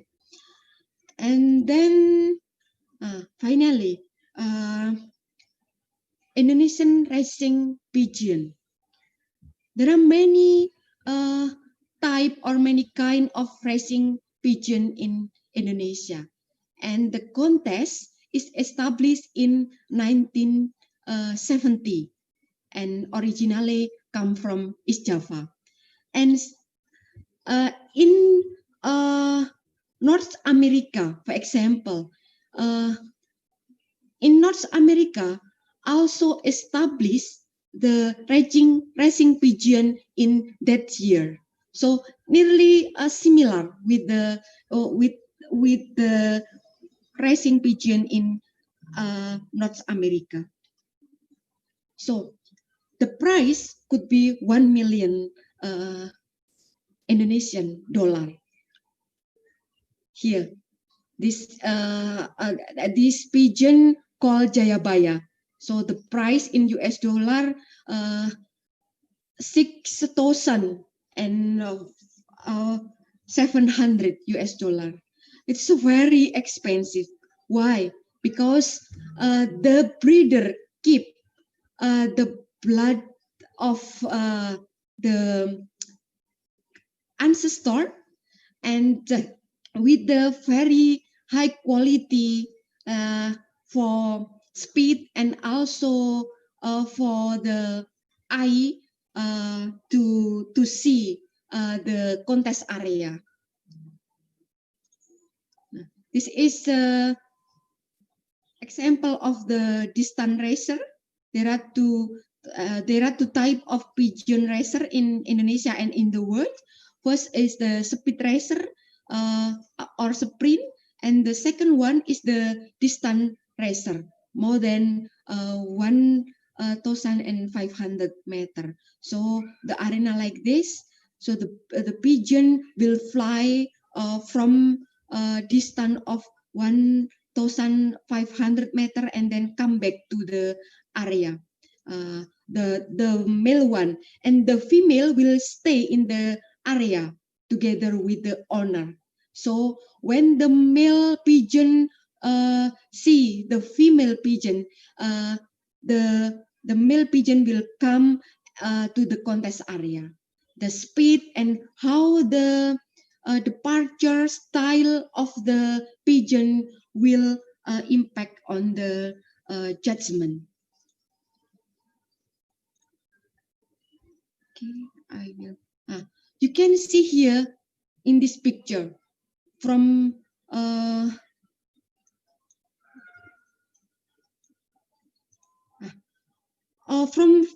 very from 1,500, for example, and the pigeon can see the female in the area contest. So it must be the pigeon must be trained by the owner. Therefore, the price is very expensive. So we can.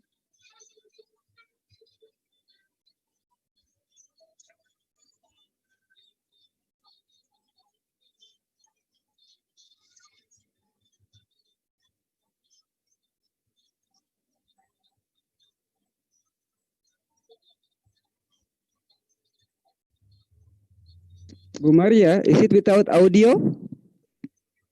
There is audio. But there is no sound at all. Oh, no sound at all. Oh, how to?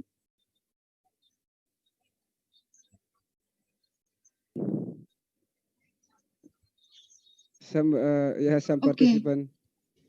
There is no sound. Yeah. Parman can help us for this. Bu Maria, I think and so the first because in or probably Bu Maria, you can stop share first and then see your volume of your laptops. Perhaps there is no. You turn low the volume of your on your laptop was very low, so I think you have to stop screen first and then check your volume of on your laptop. Okay. Is the volume on your laptops already maximum or? Okay, already maximum, and then I have to start again to share the screen. Share again, don't play because checklist di sudut paling kanan bawah Bu ada sound sebelum di set. Ya. Okay. And then how to? Oh, I cannot. Okay.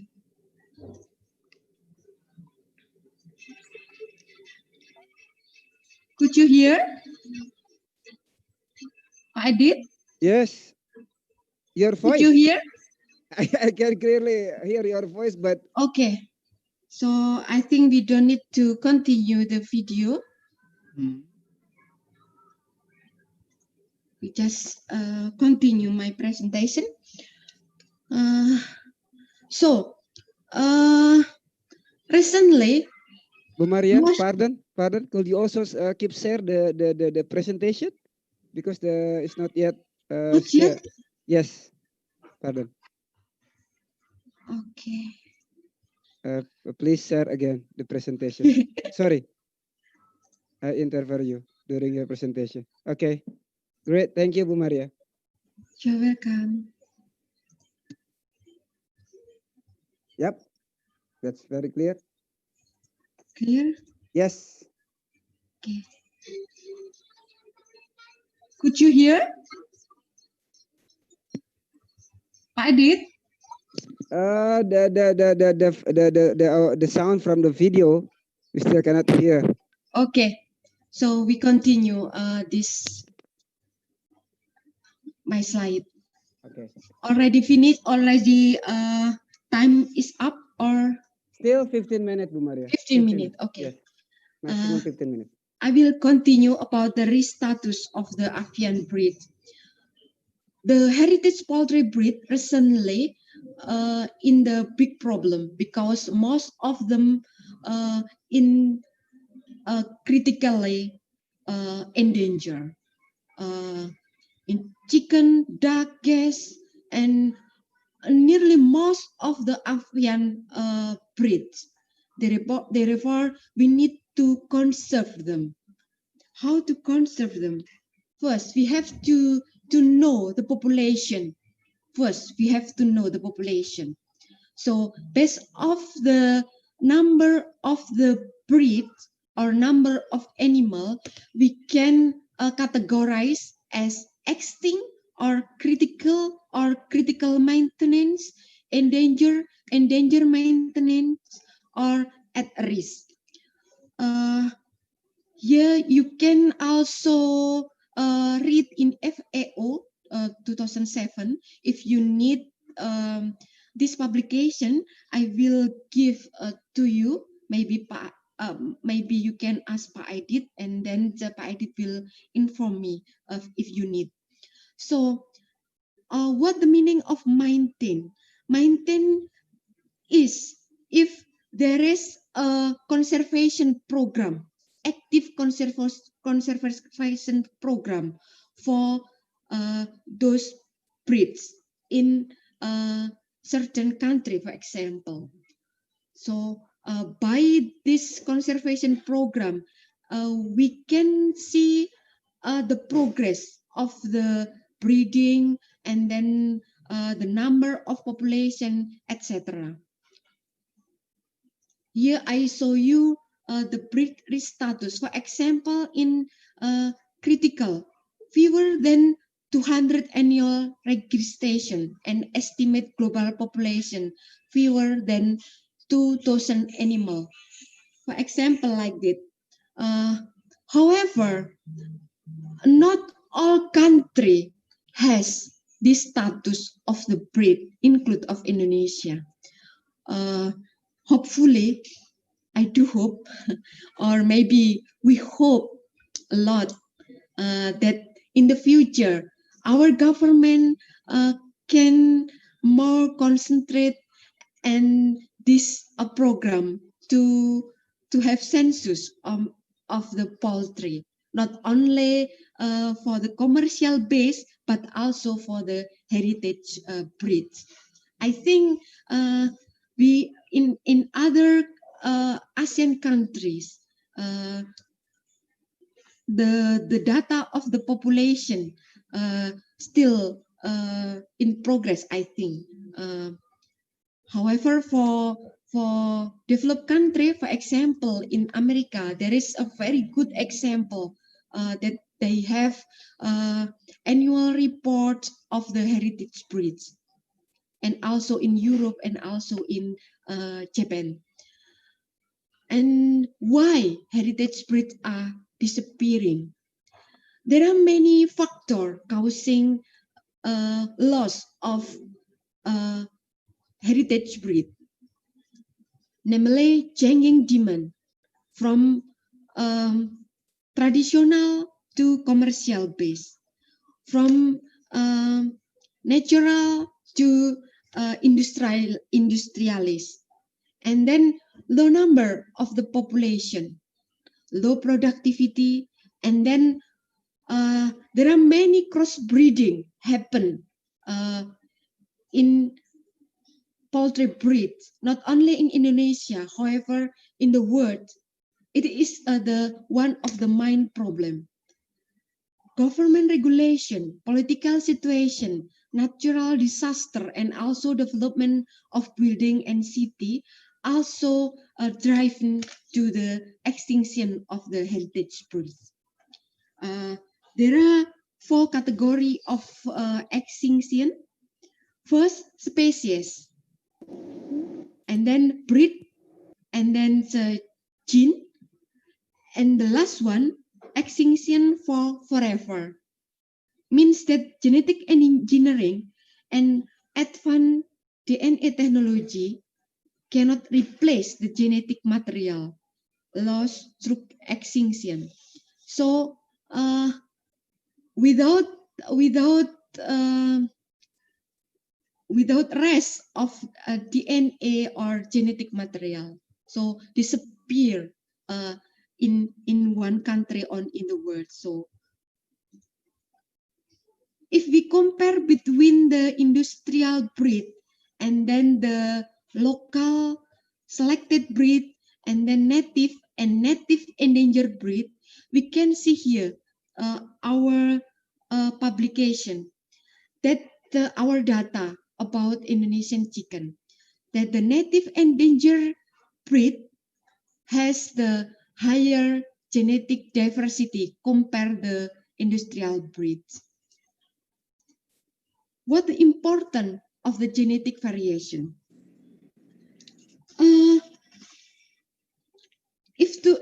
If we see this picture, diversity means the property of a set of more than two objects. So, but this above box show us that more diverse compare the below one. So for the future, if global warming still continue, for the breed that has the low genetic variation could be extinct easily compared to the breed that had genetic variation. Because, for example, like this, purple adapt to the heat stress, for example. The black one adapt to the disease, certain disease, and the blue one another disease, for example. So therefore, they will survive. For the low genetic variation, we can predict that they will extinct soon if the global warming still continue happen. I show you here one example of Dominic chicken. Dominic chicken, the roast comb resistant to frostbite, and then the color of the bar, we call bar color like this. This is adapted to the camouflage of predator. However, recently, this type of chicken nearly endangered because of selection. People do not want to have roast comb chicken and also the color like this. People prefer Colombian red and also white color, for example. So the industrial breeder select chicken only based on white or red. Therefore, this bar color will disappear. How we can save heritage breed? We come to the final subtopic. So there are four components that can be used to save our heritage breeds. First, of course, adequate number of animals. The second one, knowledgeable of breeder. The third one, careful selection practices. And the fourth, energetic promotion of product and services. Because the low productivity of the heritage breed, therefore, we need to promote more than industrial one. And then for the knowledgeable of breeder and careful selection practices, this must be go together, because the breeder have to know how the wise selection processes don't cross to other to keep or to save this genetic something like that. And the breeder also has to know the history and also the culture related to the breed. Therefore, by a combination of this component, we hope that we can secure the breed. This is balance selection that we need to save the poultry breed. Ideal breeding program, select breed for both their ability to produce and ability to adapt with the environment, and then the traditional production system, and also related to the mothering ability. don't remove the mothering ability compared to the industrial one. So mothering ability will be useful for the next generation to produce their offsprings. And for balance selection, if we found the low number of population, first thing that we have to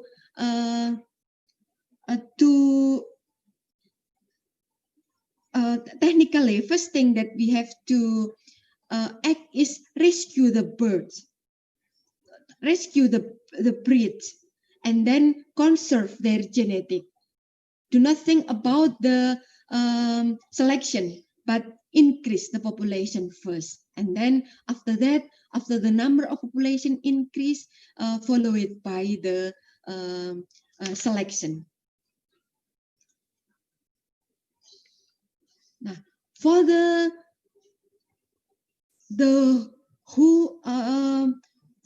person,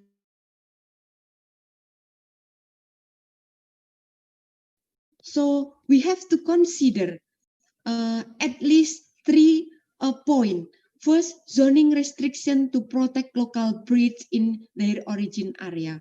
So don't move the crossbreed product to the origin area, because they will impact on the genetic of the breed in the local area.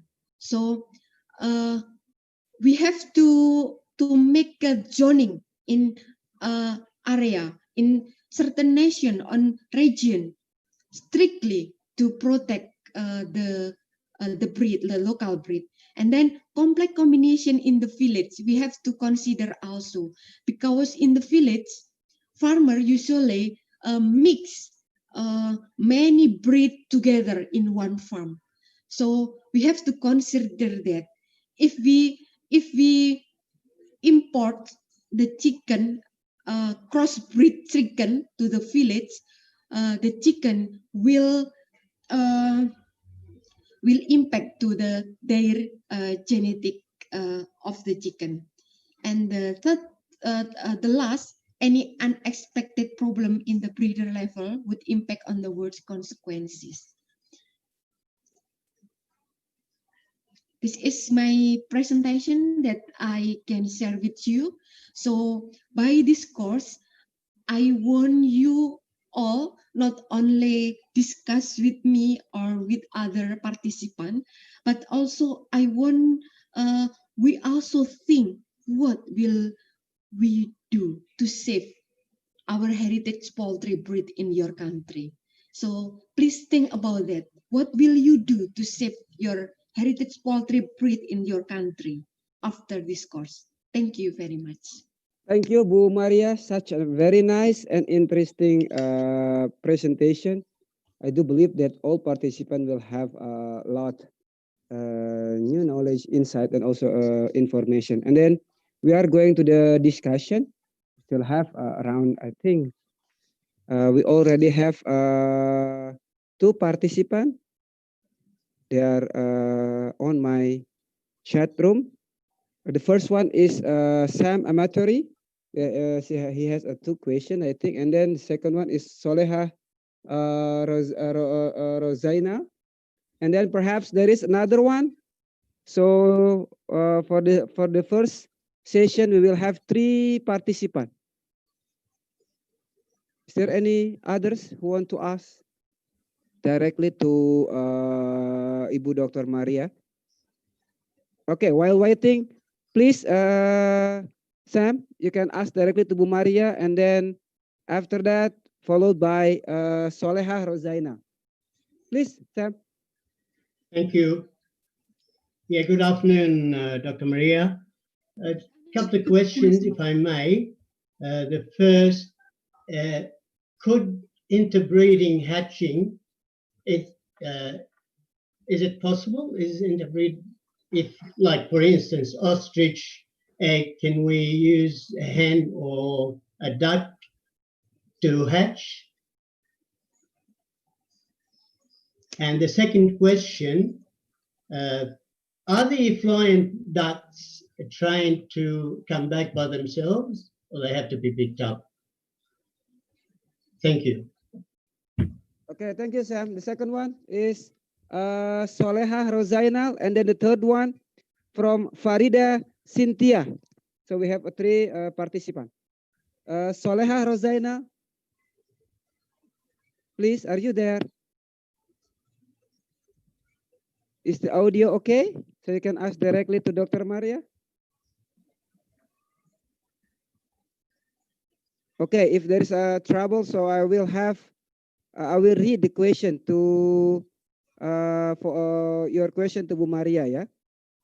Good evening, Dr. Maria. I am Soleha from University Malaysia, Kelantan. My question is: the poultry that used to participate in contests are trained from younger age, baby, or there is specific age to start the training? Thank you. Okay, the third one.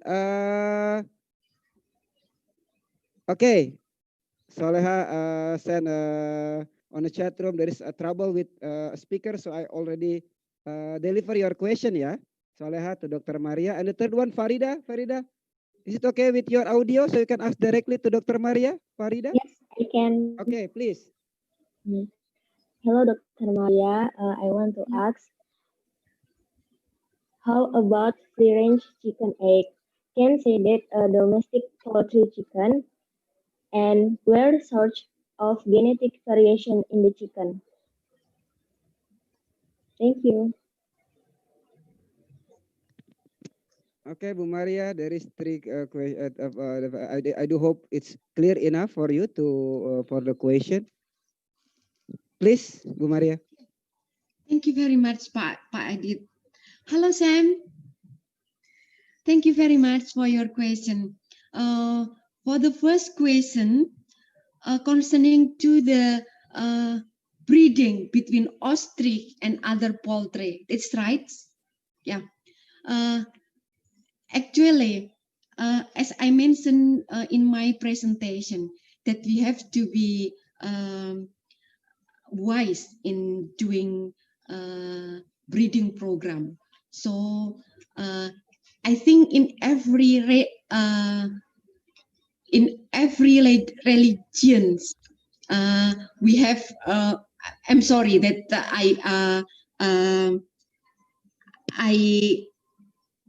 I said about religion because it is natural. I think that different breed, different species should not be breed with others.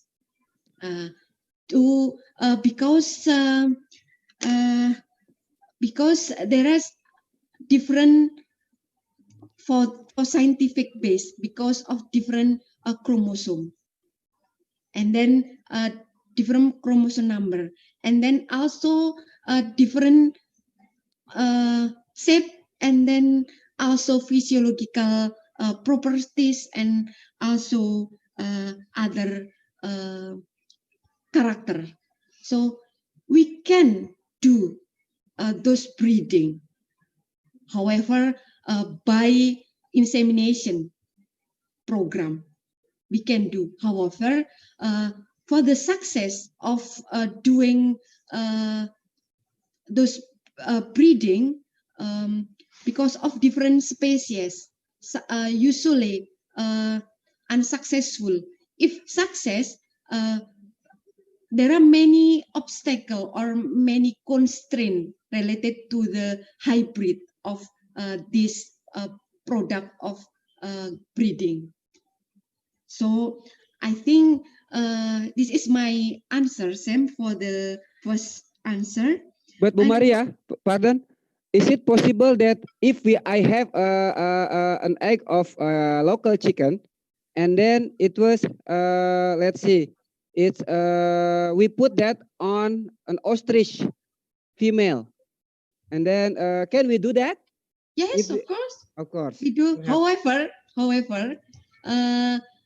every breed or every species will know well about which one of their eggs.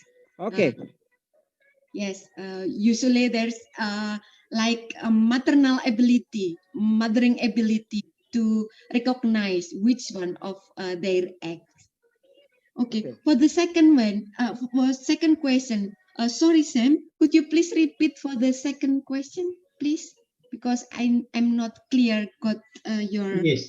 I just needed to know if the flying ducks that are used for sporting events, are they do they come back? Are they trained to come back by themselves, or do they have to, or they have to be picked up from where they're flying to? Oh, okay. Yes. Can I also comment on the first question, if I may?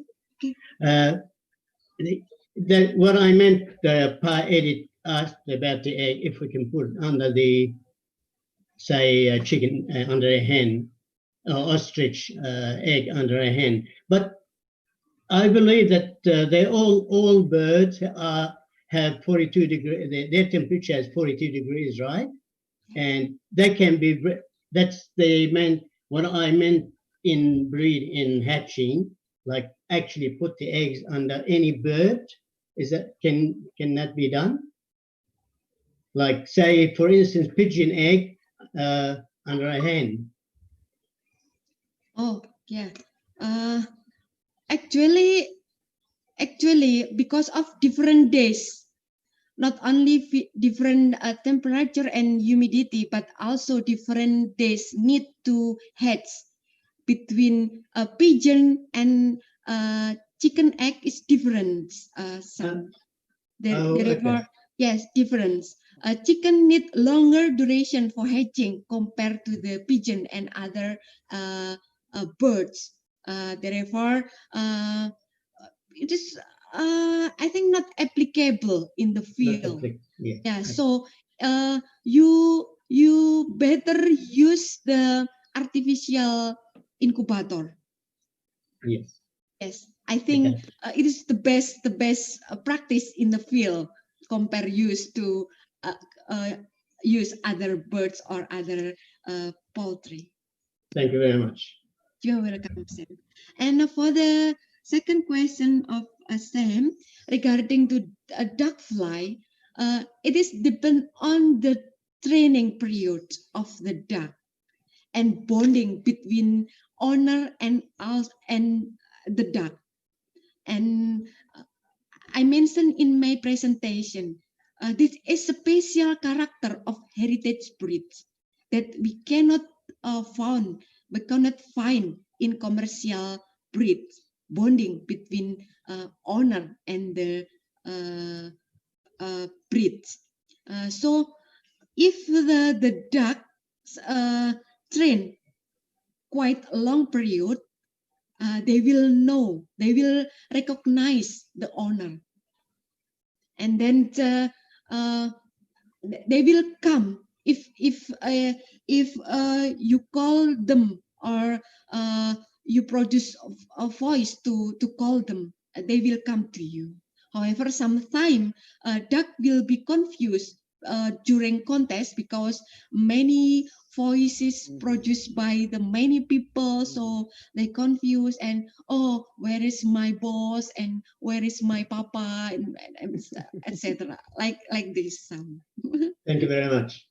Appreciate it. You're welcome, Sam. May I continue to answer Solekha, Miss Solekha? Hello, Miss Solekha. Nice to see you in this webinar from Malaysia. Concerning to the poultry for contest, specific training must be applied to the poultry for contest. And because they have to, for example, they have to adapt with the noise or crowded condition during contest. So we have to select which one of the poultry that very calm, very smart, not be panic. Yeah, like us, like our kid, for example.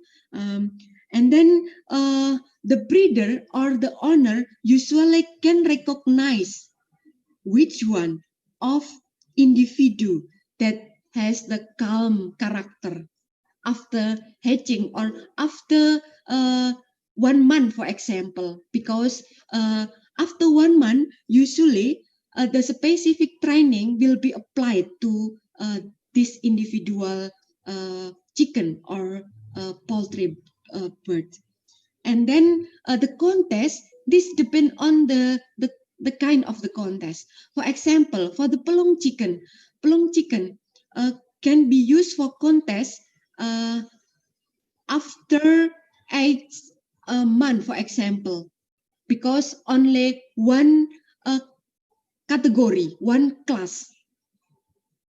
However, for the ketawa chicken, there are many classes for the contest. For example, for the young chicken, and then major chicken, and also type of dangdut song, or Melayu song, or slow song, or rapid song. There are several kind of song for the contest. But generally, the chicken after mature age will be used for the contest. And the last question from Farida about free-range chicken. Excuse me, Miss Farida, did you mention about variation of genetic in free-range chicken?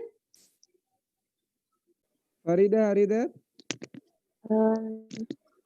Could you please kindly repeat your question? So, I mean about free-range chicken egg, can say that domestic poultry chicken. If I have a free-range chicken egg, could I say that it's a domestic chicken? Oh, okay. Yeah, I get And it. where is the source of genetic variation in the chicken? Yes. Okay. Yeah, thank you, Miss Farida. So, in the introduction of my presentation, I saw the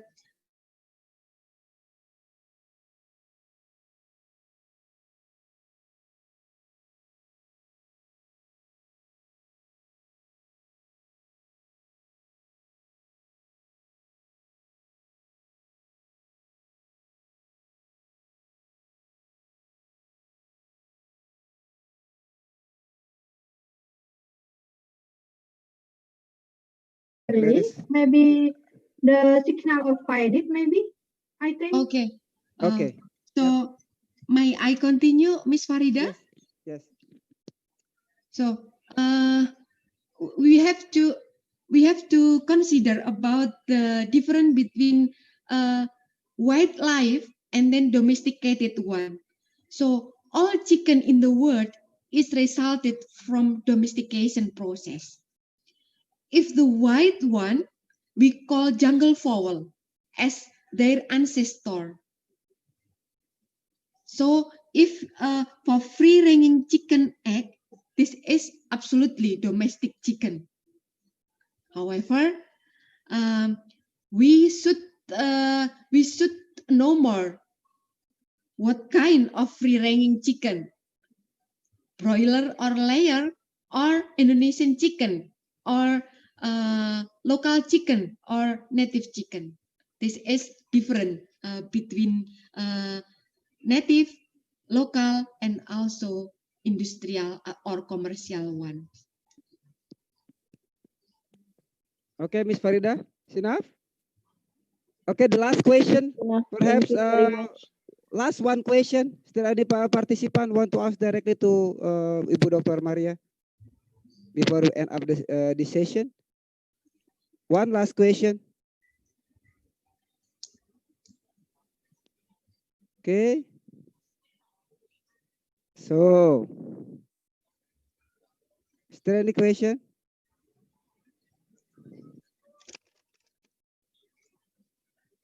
Pak Arman, is there somebody who raised their hand or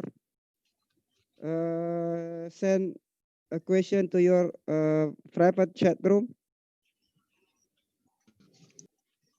No, Pak Edit. Okay.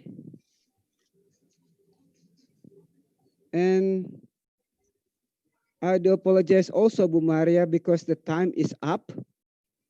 So we will end these sessions. Again, thank you very much. It's a great honor for us, actually, that we want to share about this topic. I do believe that all the participants will have a benefit, yeah, new information, new knowledge about this topic. Before we leave, I would like to share my screen. There is a certificate of appreciation on behalf of our committee, our head of department, and also our dean of faculty. Would like to give a certificate of appreciation for Dr. Maria Ulfa, SPTM AGRSC, for delivering the lectures regarding heritage faulty bridge and production in this our summer course program 2020. This is the certificate of appreciation, Dr. Maria. Thank you. Again, thank you again for your time, for your interesting topic, and we do hope that we can meet again in another events or in another program. Okay, thank you very much, Bu Maria. You're welcome. And then after this, we will have break, and while take a break, we will fly virtually to Borneo, to Kalimantan, to see a beauty of Kalimantan. And then we will come back at 3:30, ya, Pak Arman, for second lecturer. We will continue at 3:30. So, Pak Arman are you ready for the video? Bu Maria, please if you want to join with video, or perhaps thank you. Enjoy course. Bu Maria. Yeah, thank you very much. Pak Arman is okay, Mr. Jimas. Okay, enjoy the video, and we will see again at 3:30.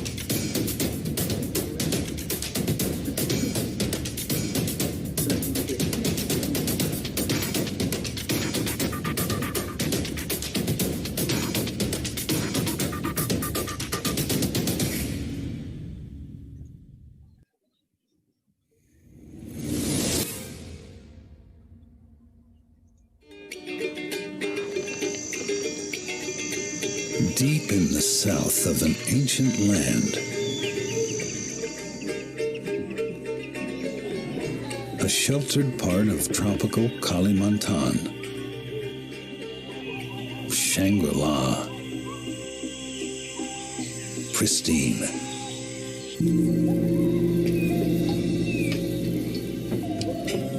Conservation in a stunning nature reserve. Learning to live together harmoniously, cohabitating, making the most from nutrients in the oldest rainforest on Earth.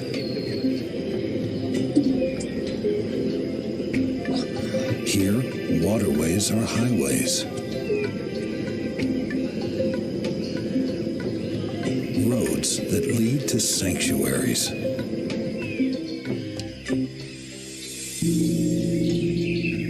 Nature reserves that speak volumes about science, harmony, and care.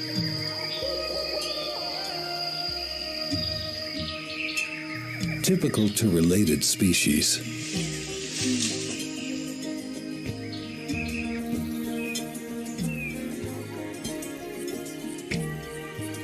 which come in amazingly different sizes and colors.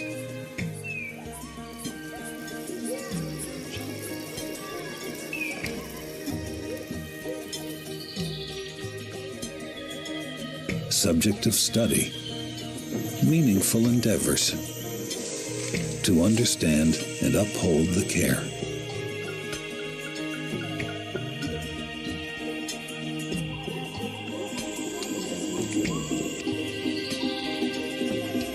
Enjoy remarkable encounters in a hidden paradise, which is not that far away from a fascinating city.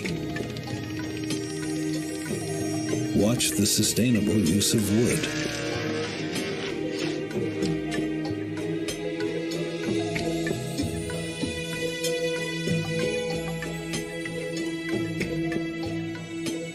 Admire traditional handicrafts and take home pieces of ancient art.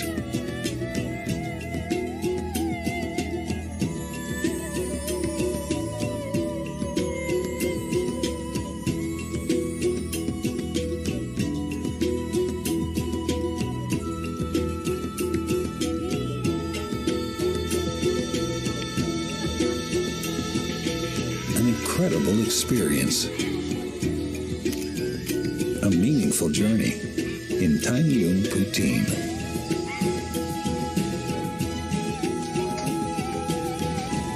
Friendly people,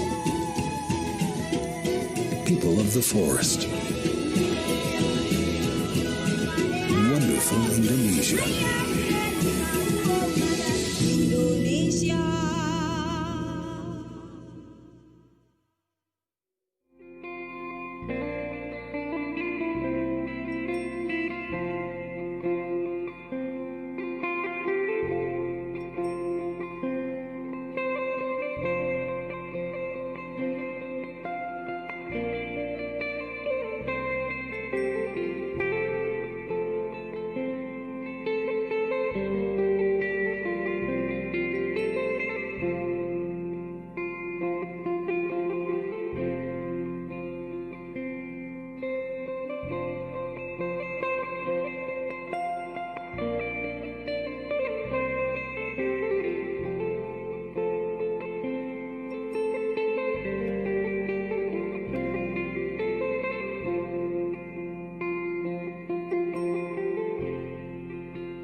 Halo.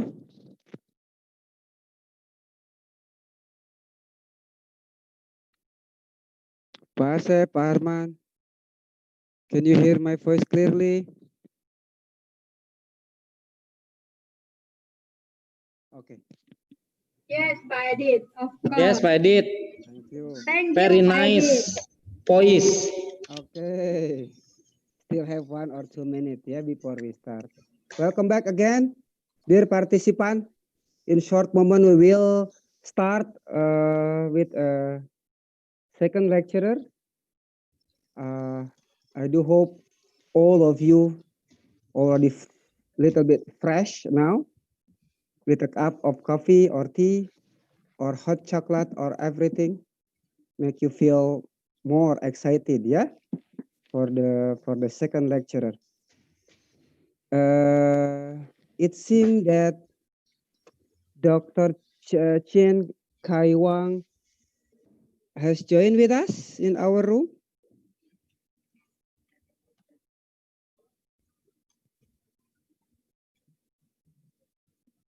Did our speaker is already joined with our room?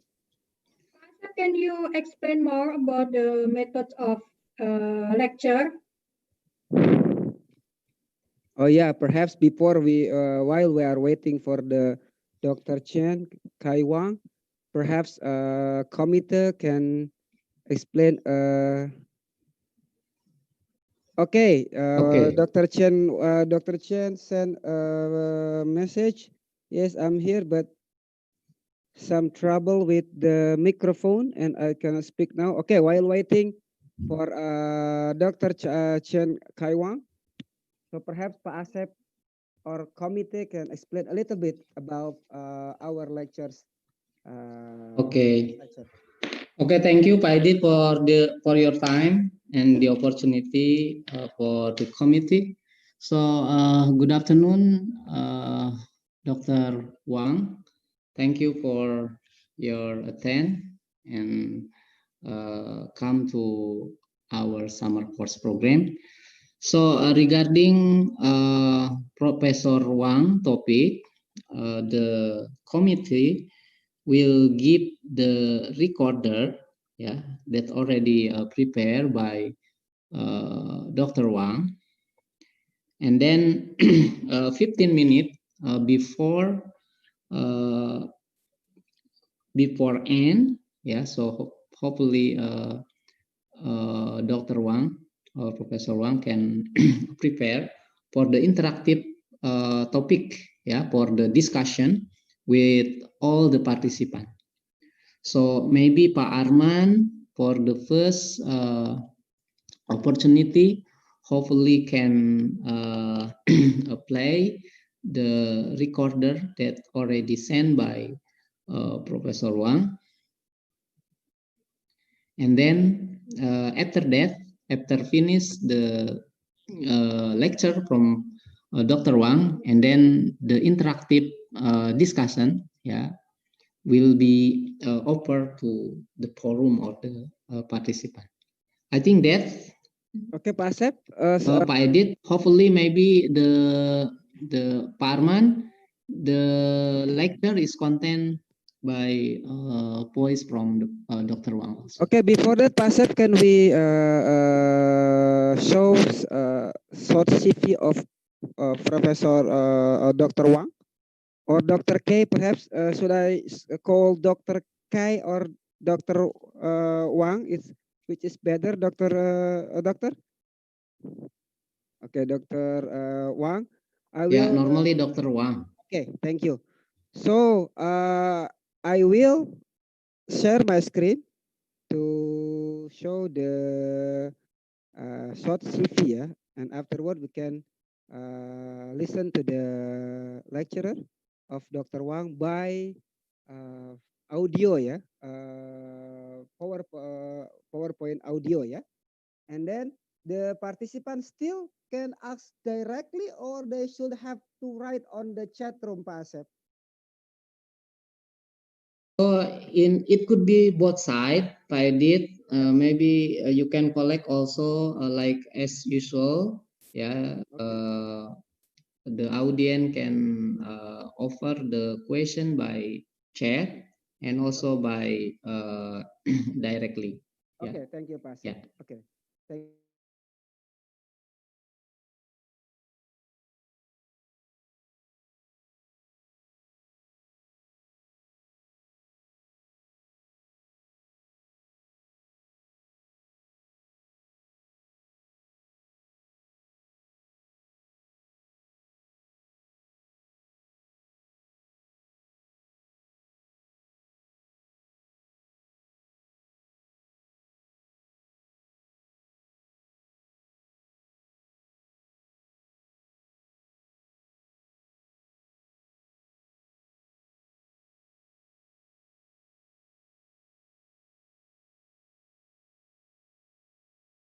Sorry, unmute. So who will share the? Pardon, I will. Sorry, there is some trouble with my internet connection. Okay, this is the short CV of our lecturer today, Dr. Chin Kai Wang. She's also assistant professor in Department of Animal Science, National Chungxing University, Taiwan.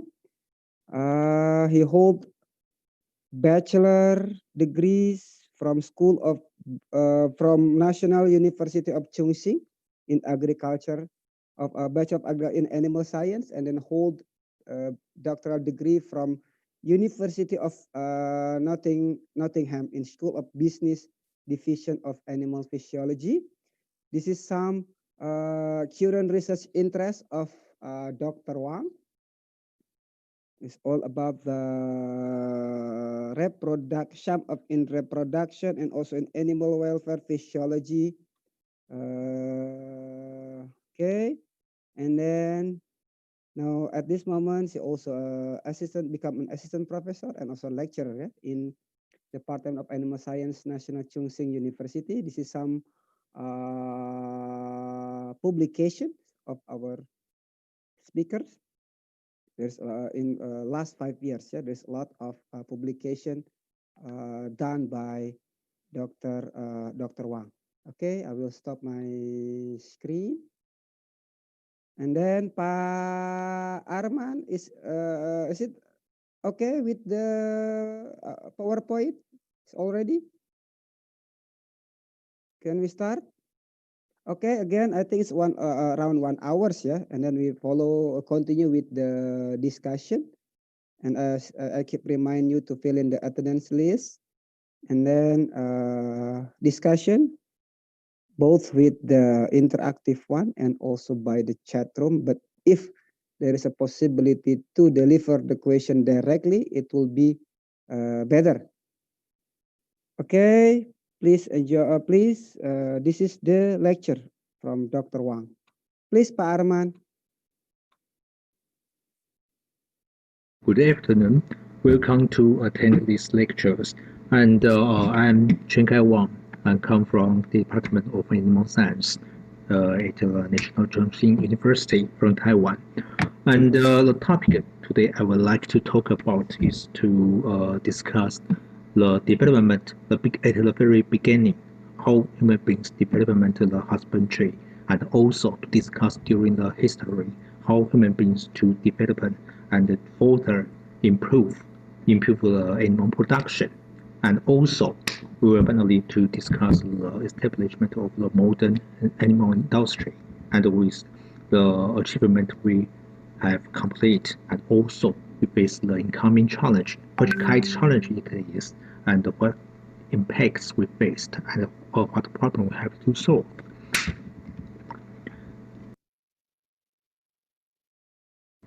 In this lecture, I will divide my subject into 3 different parts.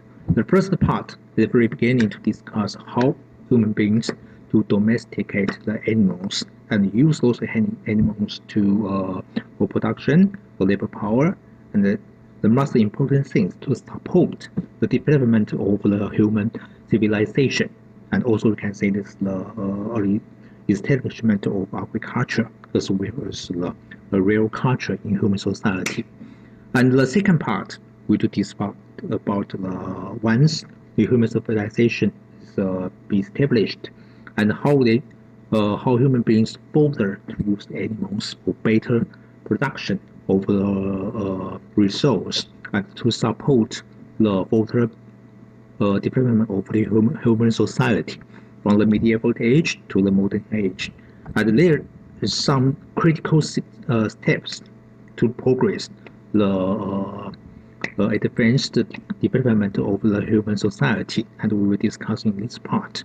And the third part is to discuss the in the current age state the industrialization of the modern animal industry.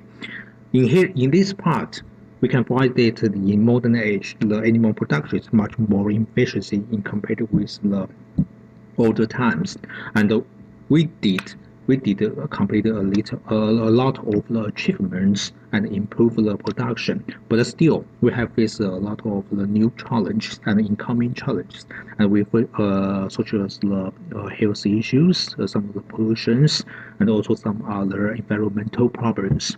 And at this part, we will describe which kind of problem we face and what possible solution we have to deal with these challenges and problems.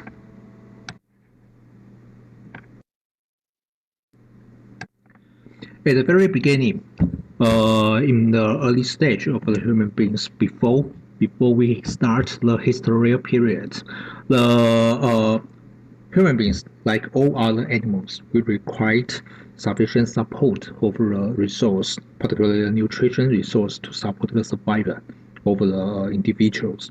And these nutritions, including the good quality of proteins, lipids, and carbohydrates, as well as the mineral and the vitamins, is very important to support the survival of individuals. Not only to survive, but also to ensure the good quality of the life history. As we are showing in these pictures, we can find the good quality of the life history. It indicates the survival of individuals, the growth of individuals, as well as the good physiological functions of individuals. The most important parts is the efficiency of the reproduction to keep these species maintained and keep going to the older age.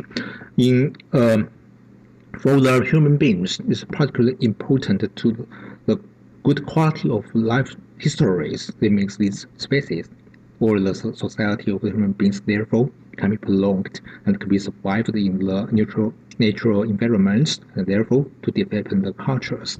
So, at the early stage of the human species, the survival and the cultural development, society development depends on the sufficient nutrient supports for individuals and as well as for the groups.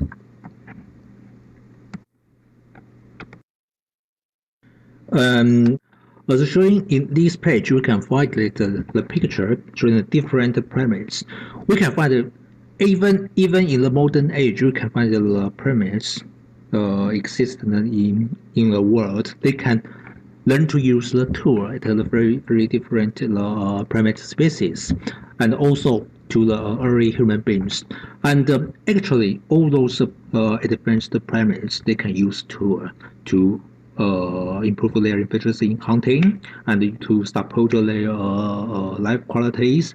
And for the early human beings, in compared to other animals, other primates, we have the better knowledge and a better technology development of good tools to help us to hunting, to gathering the resource from natural environment. So we can say that the early human beings, we can collect the sufficient resource from natural environment. This because we have some advanced tool and some advanced technology that help us to have the better efficiency to collect the resource, including the foods and also some daily resource to support our survival and support the development of culture, the society.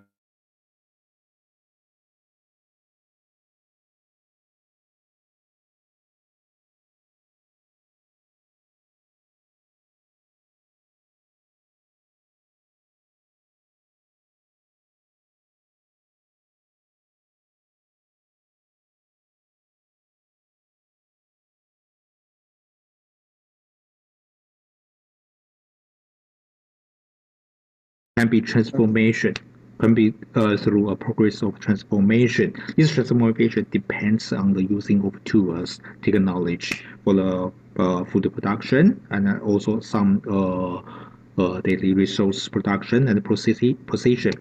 And it early history of the human beings, human societies, it's we can describe it as agriculture, and agricultures we can transform or utilize the neutral environment, the resource collected from neutral environment, and therefore transfer into the resource or into the products that can support and to help the survive and for the human beings, and also to improve the life quality of the human society.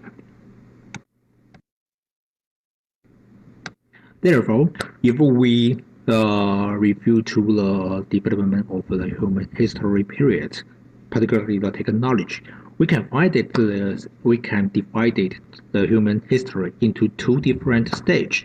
The first stage is the production of food and resource is depends on the huntering and the gathering process. And this process is actually to hunt the wild animals, to collect the fruit or some edible plants from the natural environment. And at this stage, we can find that the human society is limited to a very small group or small population of the group, and this will also call it the prehistoric periods or the paleo to the Neolithic ages. And at this stage, the human beings is using the limited tool, and also they start to learn using the fire.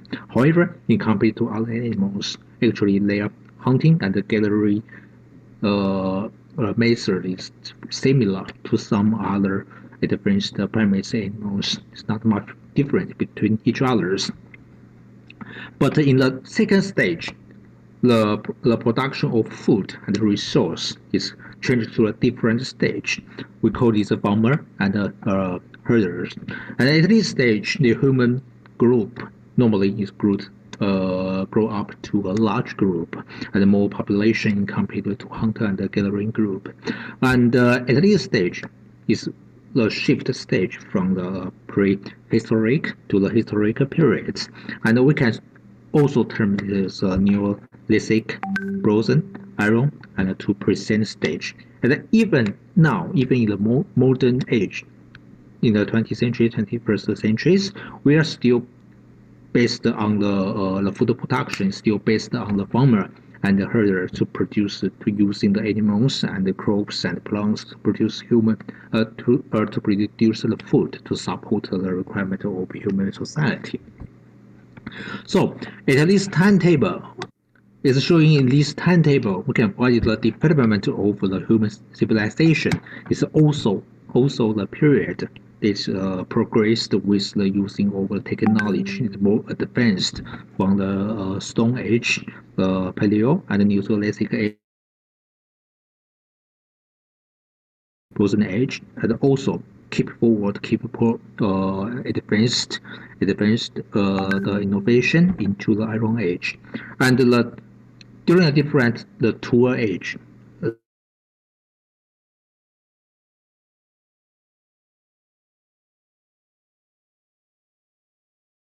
The edible plants and also to hunt for the animals, and shift to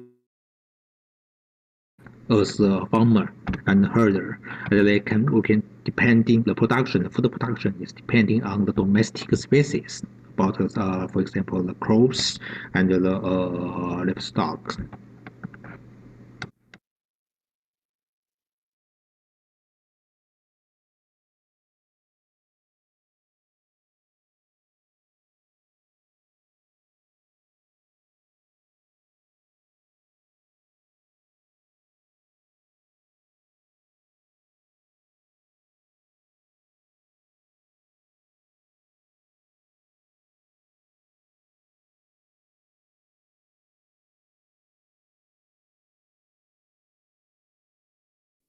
Changed to the different way to domesticate them or to tame them as the better utilization for human beings. Currently we know that the first wild species, the human beings which we attempt with it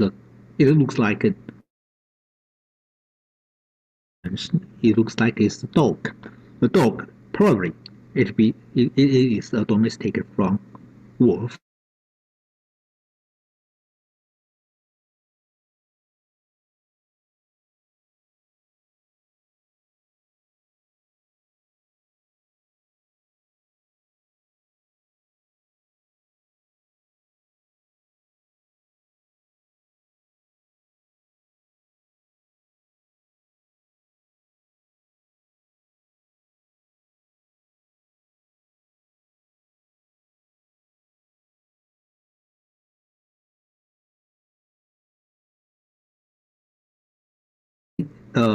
Different utilization of wildlife change into the different way. We tempt animals which can cooperate with human beings and to improve the efficiency to collect the natural resource, and they will transfer into food and to support the daily life quality of the human society.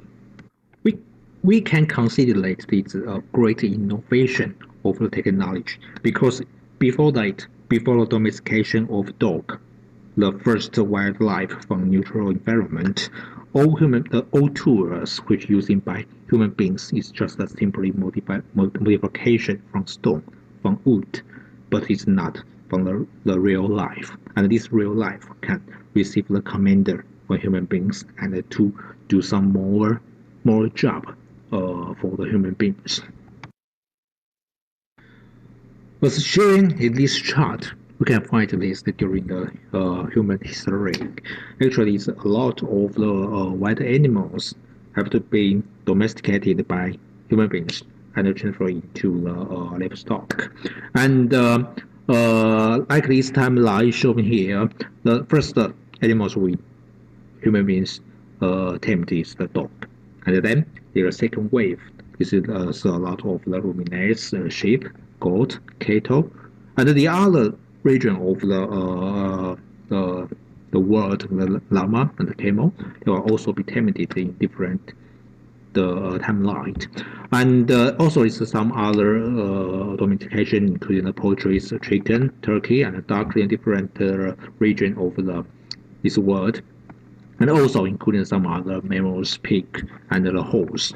And the interesting thing is the second wave domestication of animals, mainly the ruminants, particularly the sheep, goat, and the cattle.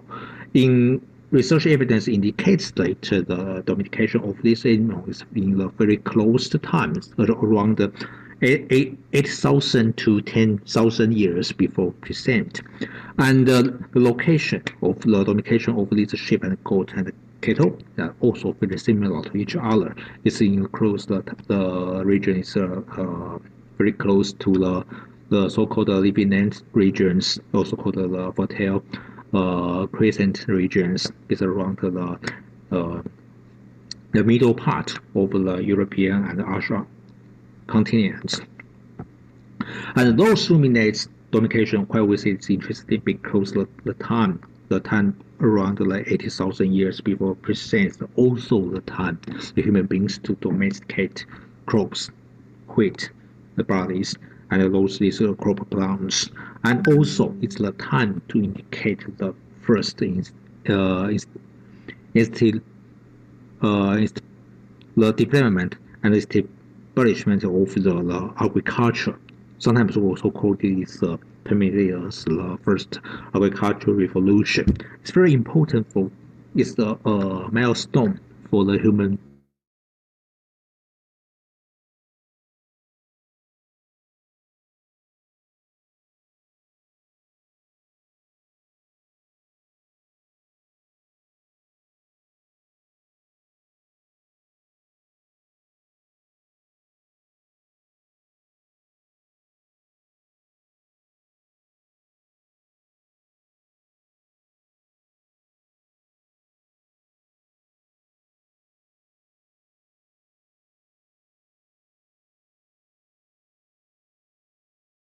During the history, we find this is a lot of the animal species human being domesticated with, but still, in compared to the wild animal species that lived in the natural environment, actually is very small.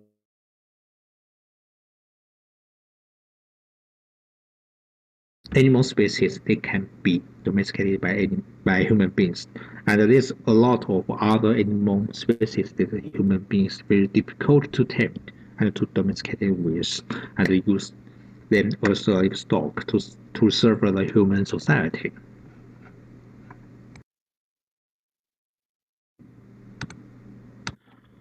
When we consider the process of the domestication of the animals, and also we can include it with the plants and the crops. And the first stage, the first feature of the domestication is this domesticated animal actually they survive their growth and reproduction actually is largely dependent upon the human measurement to feed them, to protect them, to provide the shelter for them, and to keep them can survive during their whole life cycle. And also, the second feature is all those domesticated species, animals and plants, their breeding, their reproduction, actually under control the human. So that indicates that human beings can select the specific individuals with some special behavior or some trait.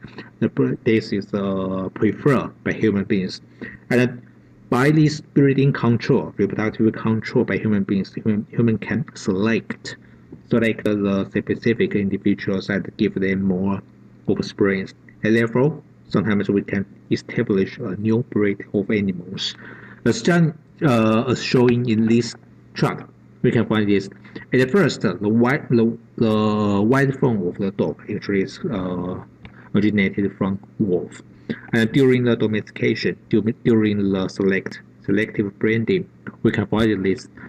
They are already this animal, this individual is already by breeding generation by generation, and their behavior and their biological traits is visually different to their ancient wolf, and progress into the new breed, the dogs. Their size, their behavior actually start to more and more differently compared with their ancient the wolf. And then even more breeding information, we can to establish the lot of the different purebred dogs. They have the different breed lines, and to establish with the different behavior and the biological traits. And this time cost work, and the human being, because we can do those selective breeding. Then we can find many different breed line of the dogs, and they can do serve to a different purpose for human beings. And that leads to the third feature here. The maintenance for those different breed line, and we do in the selective breeding. Actually, we are for certain purpose.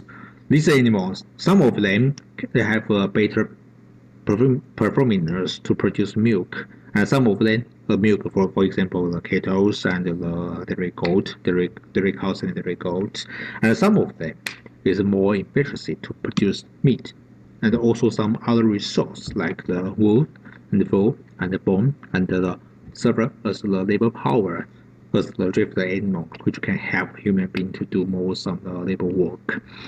And actually all those domesticated animals, we can find that they have the specific biological trait. Its trait can contribute to human beings, to contribute to human society, and therefore to serve to provide service or to provide the resource. This resource can be food, and also can be some other useful resource.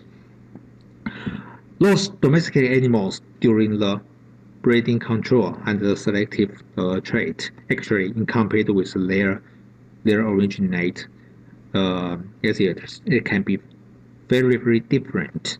And Also, because they are selected by human beings, they become their biological features, their survival and their life quality also depends on human beings to feed and to management their environment.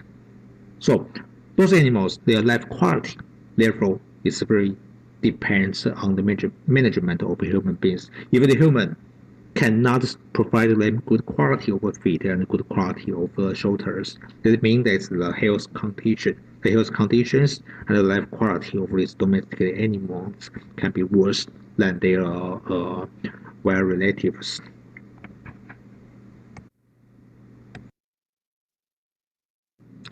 In the early human society, the domesticated animal actually they are not served as a specific purpose. Actually, most of those animal species they serve as we sometimes say is multiple purpose, and sometimes we call it the all purpose. It's including they can provide the food such as the meat, the milk, or other edible materials. And also, all those domesticated animals, they can also serve as daily labor works to help to transport things or to do the service in the plant grows up, and also they can provide some other daily products, the skin, the food, the wood, oil, and the bones. Actually, those daily products, resource, still serves to today. It's a lot of the wood, the fruit, and still becomes the daily product to support our life even to the today. As the picture showing here is a goat. You can find here the goat. They can serve us with the meat. They can serve us with the milk, with the fuel, and also the wood, and also they can serve us labor power to support the operation and the maintenance of the human society. So this is why we consider the early livestock actually the all purpose. They can nearly to satisfy all the requirements of a human society at the very early stage. And also in the more modern times, actually, we already during the breeding progress and using the more scientific measures, we can selectively to establish the specific breeding lines with the special purpose. For example, they are much better, the dairy goat, they are much better to produce milk rather than to produce the wood or the surface of the resource of the food. But in comparison with the production of the milk, there's still some other goat, they are more efficiency to produce meat, so they grow up with us as the meat proposed goat. So the different, even in the one species of the domestic animal, we can divide it into the different purpose in the modern age in comparison with the early stage of the human society. Domesticated animal actually serves a very important role in the early human society. Because they can, in a early human society, without the support of more advanced tool technology, those all-purpose livestock therefore can provide some very useful or some critical resource to keep the survival of those human society.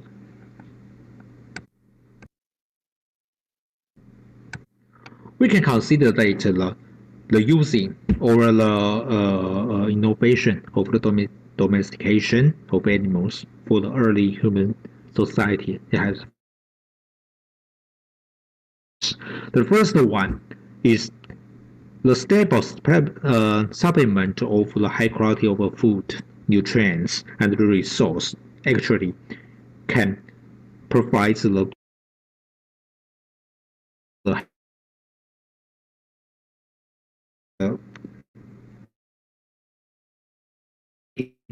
and also it brings the benefit to increase the population.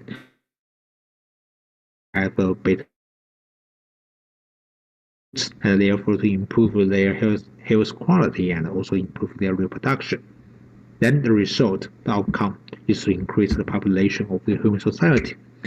The second important contributor of those domesticated animals is because we just mentioned that the early domesticated animals, they are also the all-purpose animals. They can mostly to serve as labor powers and as the drift animals for share the labor cost for the daily works.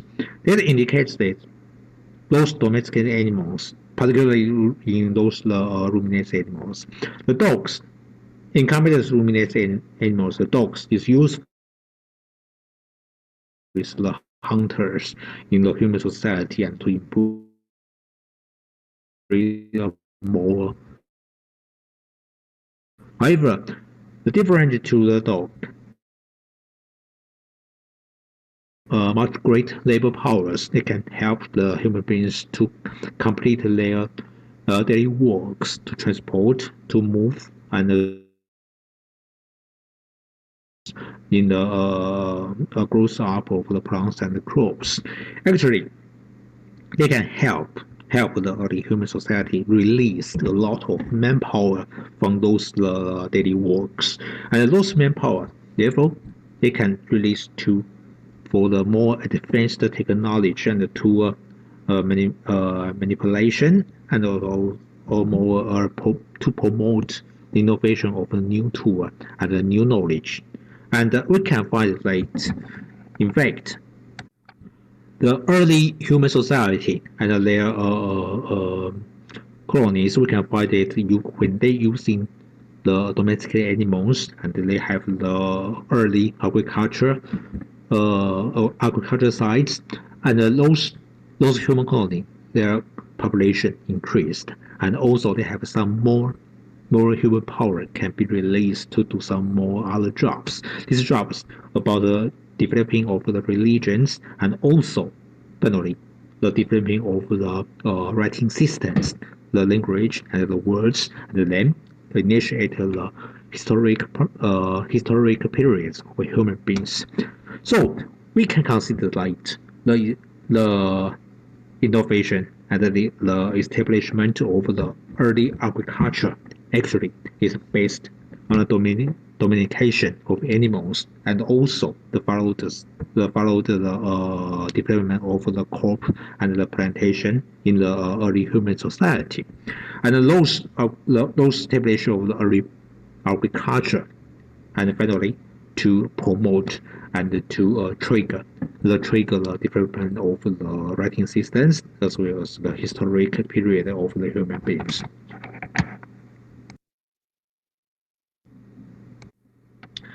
This is the time around the 8,000 to 10,000 before presents.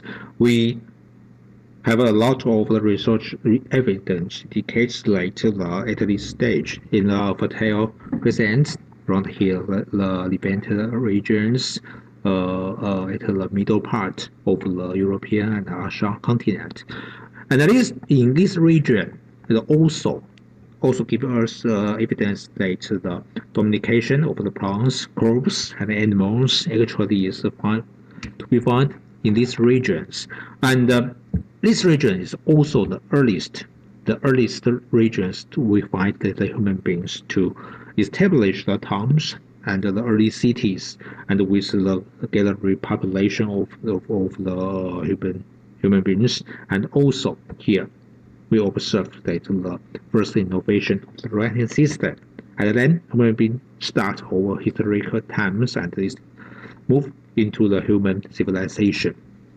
So we can consider that, as we just mentioned, that the progress of the human culture actually is progress of the tool and the technology innovation, and during this progress, the civilization of human beings and our culture is gradually becomes more and more advanced and more complex, and the efficiency of production and also the development of the older culture is also can be better and better.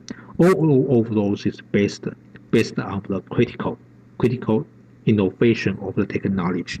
And this technology, the particularly important part for the first establishment of the human civilization is based on the first agricultural revolution. And during the first agricultural revolution, the most critical factors actually is the domestication of the plants and animals. And sometimes we consider that probably the domestication of the animal is much more important than plants, because human beings is first to learn how to tame animals, and once the more and more animal size and animal numbers which with the feed and the measurement by the human beings, then human beings have to find out to collect sufficient food to feed those domesticated animals. Particularly before the 80,000 years, the human society learned to domesticate, to feed, and to maintain the ruminants animals, the sheep, goat, and cattle. That means the human beings have to learn how to manage the and to collect the sufficient grass and the plants which using to feed those ruminant animals. And then people learn that have the knowledge that the plants and the crops can be also be tamed and be used, and then becomes also becomes one of the food resource for human beings. At this stage, the time around the 80,000 years before present, and the human being finally learn to how to domesticate animals, to feed animals, and also using those the plants and the crops, and try to arrange them, to manage them, and to grow up them, make them becomes one of the important food resource to support the human society. This is what we call this first agricultural revolution, and this revolution finally led to the civilization and also the writing system, and the history occurs in the human society, the human civilization. On the other word, we can consider that the domestication of animals actually is the initiation of the human civilization, and also is a basement for the human culture. As I mentioned at the early part, the human beings, the human societies, to collect the resource from the natural environment actually is also depends on the conditions of the natural environment, including the climate features, the temperature, the sunlight, and the rainfalls, the water resource, and also the type of the soil to support the growth of the plants, and also the type of the wild animal. These wild animal, some of them can be domesticated by the local human society, therefore becomes the livestock resource to support the human society. And the technology, the tools, knowledge, the professional knowledge to using those natural resources also can be important factors to influence the efficiency of those natural resource utilization. And those agricultural technology, for example, the using of the water and the lands, and also the type of the plants and animal which can be domesticated. And also they have some other advanced professional tools, knowledges, or technology can help the human society to using or to gather or to produce those resources more effectively compared with other location, other environments. And during the history of the human beings, we can find the progress from the early agriculture and to the modern stage. It's a very long time. It's around several thousand years. And during this longer time, so we can find this technology, is some critical technology, some critical innovation, and the revolution. It occurs and keep happens, and to promote the human technology in agricultural production, and therefore to further support the development and the progress of human civilization and forward to the industrial modern age.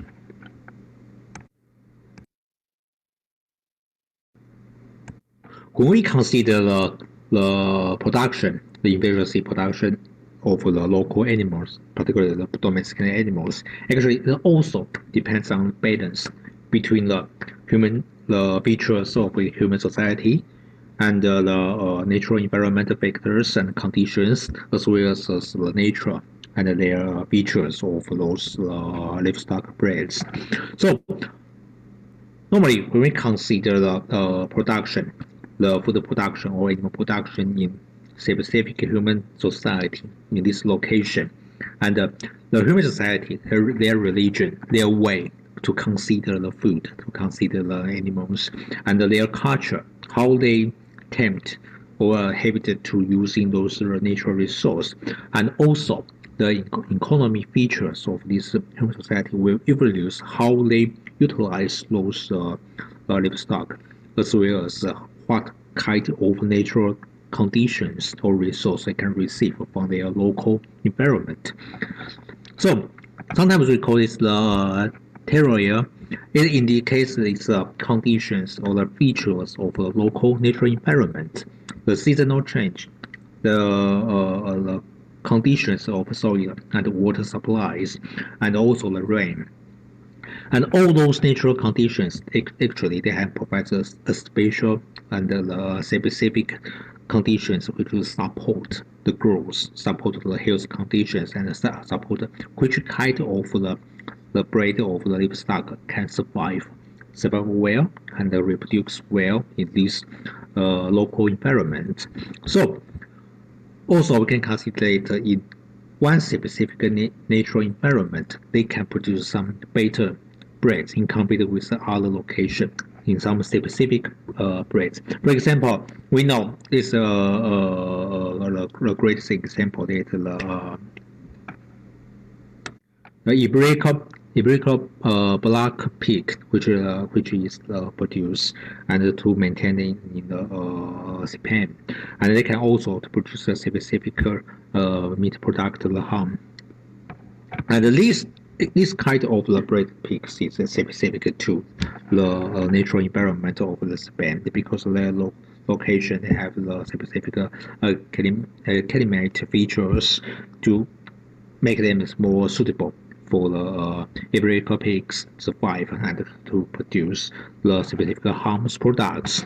And also the production of this kind of pig breeds also depends on the local culture and the economic systems and their religion, how they consider the good meat animals.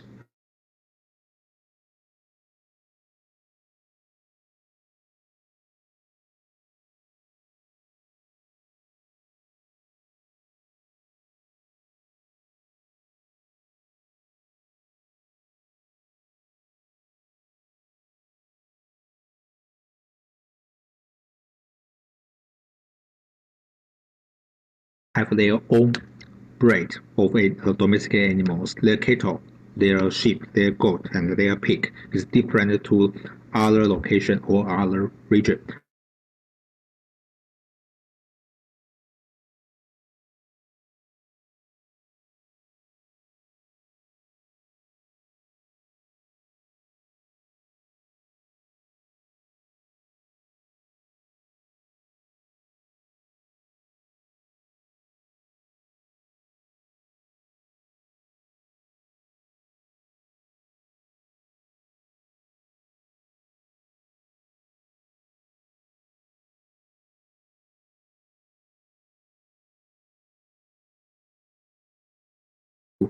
To optimize and to adapt to the local environment factors, natural conditions. Here we show a classic system reflects the early agricultural production system during the early stage around the 100 AD. It's about 2,000 years before. It's around at the Roman period. And during the master flourish stage of the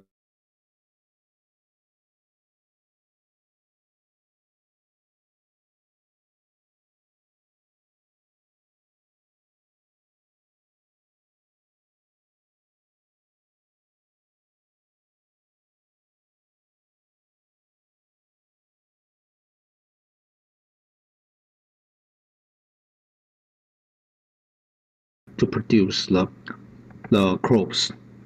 For example, the first year, one of the field can produce the wheat to plant to grow up the wheat, and then the second year transfer to barley because the wheat is more human edible crops and have better nutrients, but the barley is the worst in compared with wheat. So the second year, once the wheat already exhausted the soil power, and then we can transfer to the berries much easier to grow up. And the third year, because the first year and the second year, the barley and the wheat already run out all the nutrients in the soil. So the soil, the land, have to recover its power and the nutrients, for example, mineral and nutrients. So the 30 years, and at least its land is just plant without any crops. It's just for grass, and the animals, they're particularly the ruminants, the goat, sheep, and cattle, can be grazed here. They can survive with those grass and survive well. And also these animals, ruminants, can produce their meat and milk to support the local agriculture.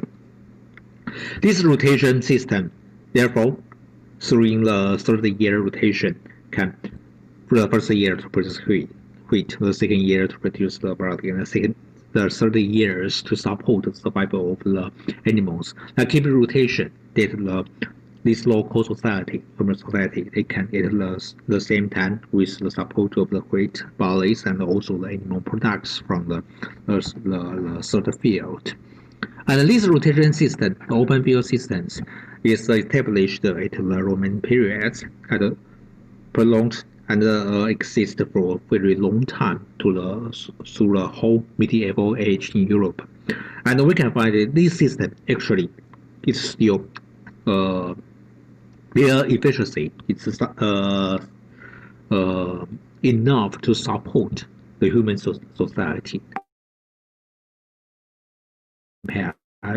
And also, even the European population suffers the Black Death disease.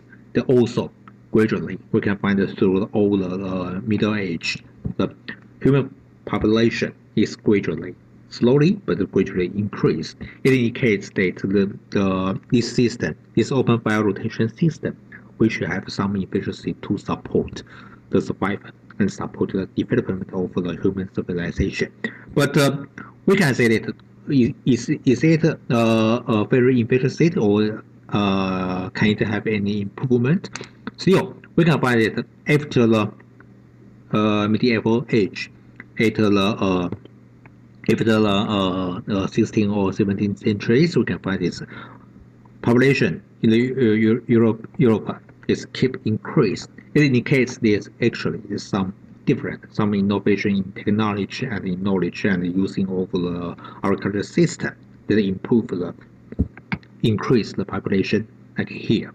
It indicates that something different happened to change the using of the open field systems, and therefore to improve the production of the food and resource to support the development of the human civilization.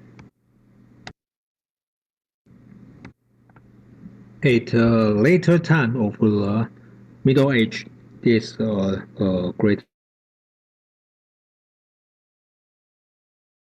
because sometimes something before the second agricultural revolution is the so-called Columbia Exchange. That because the discovery of North America, they also bring a lot of new crops from the American. Some of them is particularly important: corn, the potatoes, peppers, and also some, for example, tobacco. But in comparison with two other crops, some of them, the corn, the potato, is particularly important because they brings these plants actually is a great nutrient and easy. It's much easier to be planted and grow up in the lands in comparison with some older crops in the Europe, the wheat and the barley. And the import of those new crop plants into the Europe, as well as the competition among the European countries below the discovery of the oceans, and also to promote or to trigger those European countries to using those new crops to increase or to improve their food production and to support their population. It is because the much more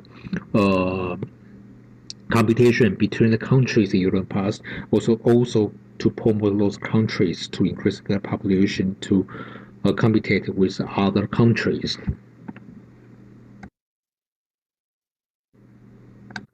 With the support of those new crops which come from the Americas, because in the old stage, in the Middle Age, it's only wheat, barley, and rice. Those crops can be used for the open field system and to formate the three rotation field systems. But with the support of those new crops, they have a new selection, and therefore they also can be developed into the new strategy. This new strategy with some beans, those beans come from the Americas. They have the specific biological function to help the fixation of nutrients into lands, into the soil. They can easily to improve or to recovery the land power, and then can to support the next year survive and grow up of some roots or some wheat crops plants. So when using those new crops come from America, they can design a new field rotation system. We call it the 4-field rotation. It's compared to the 3-field rotation from established from the Roman periods. This 4-field rotation is much more efficient in compared with the 3-field rotations, because the using of the beans and the legumes and the roots, such as turnips and particularly the potatoes, they can increase utilization of lands and also to help the recovery of the land powers. And also we still have some new using of the plants such as the clover, and they can help to maintain and to grow up the livestock by the raising. And also the manure produced from the livestock also can using to support and to improve the quality of the land soil. And the 4-field rotation system nearly to increase 2 to 3 folds of the crop production in compared with the 3-field rotation. And this stage, this strategy, this the 4-field rotation stage actually is firstly to be establishment in the lowland country that they met the Hollands, and but in UK, the England using this 4-field rotation system much frequently and much effective in compared with other countries, and to trigger the agricultural revolution in their countries. Moreover, with the improvement of the 4-field rotation, it requires much more labor power serves to satisfy the labor power requirement by the 4-field rotation operation. They give promotion to the pressure on the selective breeding requirement for better drafted animals rather than the older selection, the older drift animals such as cattle. So at the lowland countries, they're trying to breed some much powerful, more useful, and easy to give command to the animals to follow the orders given by the farmers. So the selective breeding using the horse, therefore, to produce much useful drift animals as the drift horse. In comparison with the first domesticated horse, the originate horse is just terminated by human beings just in a smaller size. Their body height normally is just 120 to 40 centimeter height. However, during the selective breeding, we see by the human beings, the horse size is gradually increased. And there are some other breeds at a later stage can as high as 160 or to 180 centimeter height in comparison with the originate horse species. But at the late time of the Middle Age, because the requirement for the better drift animals, they are also promote the selective breeding for the stronger and larger drift animals as the selected target, the horse. The drift horse, which breeding at the later Middle Age, around the 16th centuries, they can as high, as strong as their body height, and as high as more than 200 centimeter height. Is much larger and stronger than their originate ancestors. And these drift horse, they can replace at a later time. They replace the cattle, and they become the main labor power to surface in the rotation field and to satisfy the requirement of the labor work. At a similar age, we observe like establish of the new breed line of the livestock, and as I just mentioned, some lowland countries they try to breed some new drift animals to serve as labor powers in the rotation field. But in other countries, for example in England, there's still some other people who trying to do a more effective selective breeding, which to establish a specific breeding line with the specific purpose. For example, they can those animals are more better to produce meat or to produce milk. And in England, there are agriculturist, the robust Beckwell, who is famous because he recalled the parent line, the father and the mother of the animals, and try to select the better offspring, which is specific to produce better meat or the better milk. It is established of the record of a pedigree, and therefore we can establish a new breed line which is have the much better efficiency in comparison with his parents, and to produce the better food production, the more better productivity. And the first breed line established by Robert Beckwell is the so-called English Longhorn. And this breed line is much better in comparison with the other categories to produce meat. So it becomes a specific beef breed line. And this is the first pedigree records established in the whole world, and in the whole historic record later Robert Beckwell to establish this breed line of the English Longhorn. And therefore, after the system of the pedigree record and the using of the record of the parents and the offspring, and to record their productivity of the specific biological features like the milk production and the meat production, and therefore make the selective breeding strategy is much more efficient to establish the new breeding line, and therefore the human society can have something much more effective productivity in those specific purpose of the breeding line of the livestock.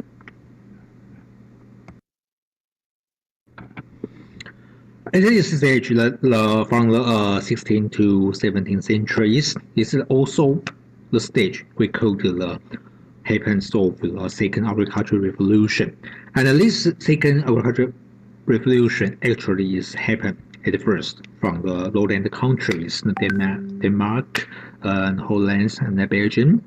And in these countries, actually, they using those America crops and plants to improve and to modify their field rotation system.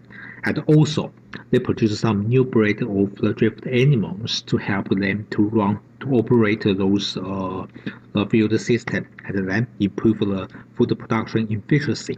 And this improved food production efficiency actually also to support their population increase, and therefore they have a much better competitive power to against the other countries. But among these countries, the UK, United Kingdom, is much more effective and to learn a lot of those new improved agriculture system. In compared to those lowland countries, the United Kingdoms, from the governments and from the society, they largely utilize and improve those rotation field systems, and also they using a new strategy to improve their breeding life of livestock.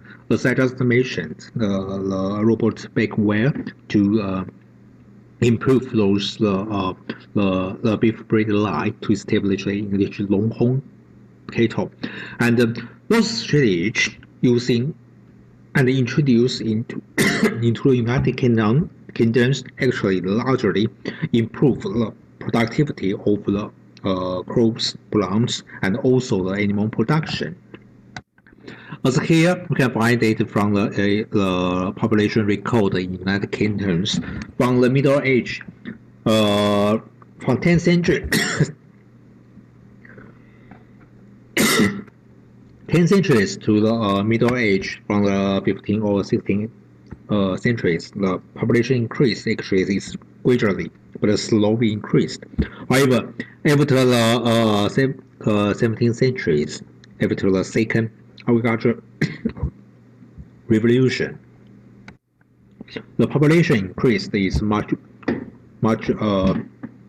faster in comparison than before, and also this population is quickly increased, particularly after the 19th century. It's the time close to industrial revolution.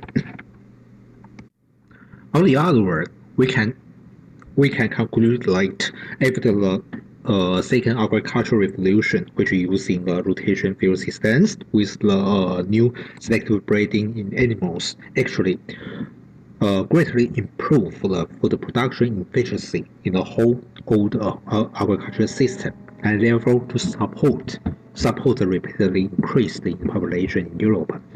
The manpower quickly increased in Europe, therefore to promote this more manpower to support the innovation in technology and also to expansion of the economic environment, and all those advantage actually to trigger the industrial revolution. More manpowers, more technology innovation, and more support of the food production actually to trigger and to activate the industrial revolution. So we can say that the modernization of the human culture from the Middle Age to the recent age actually it depends on the technology innovation. The first stage is actually the second agricultural revolution, and to increase the population and increase the more manpower, and also induce and trigger the technology revolution in the industrial to technology, and therefore the human society actually finally to promote to the next stage, the industrial modernization of the human civilization.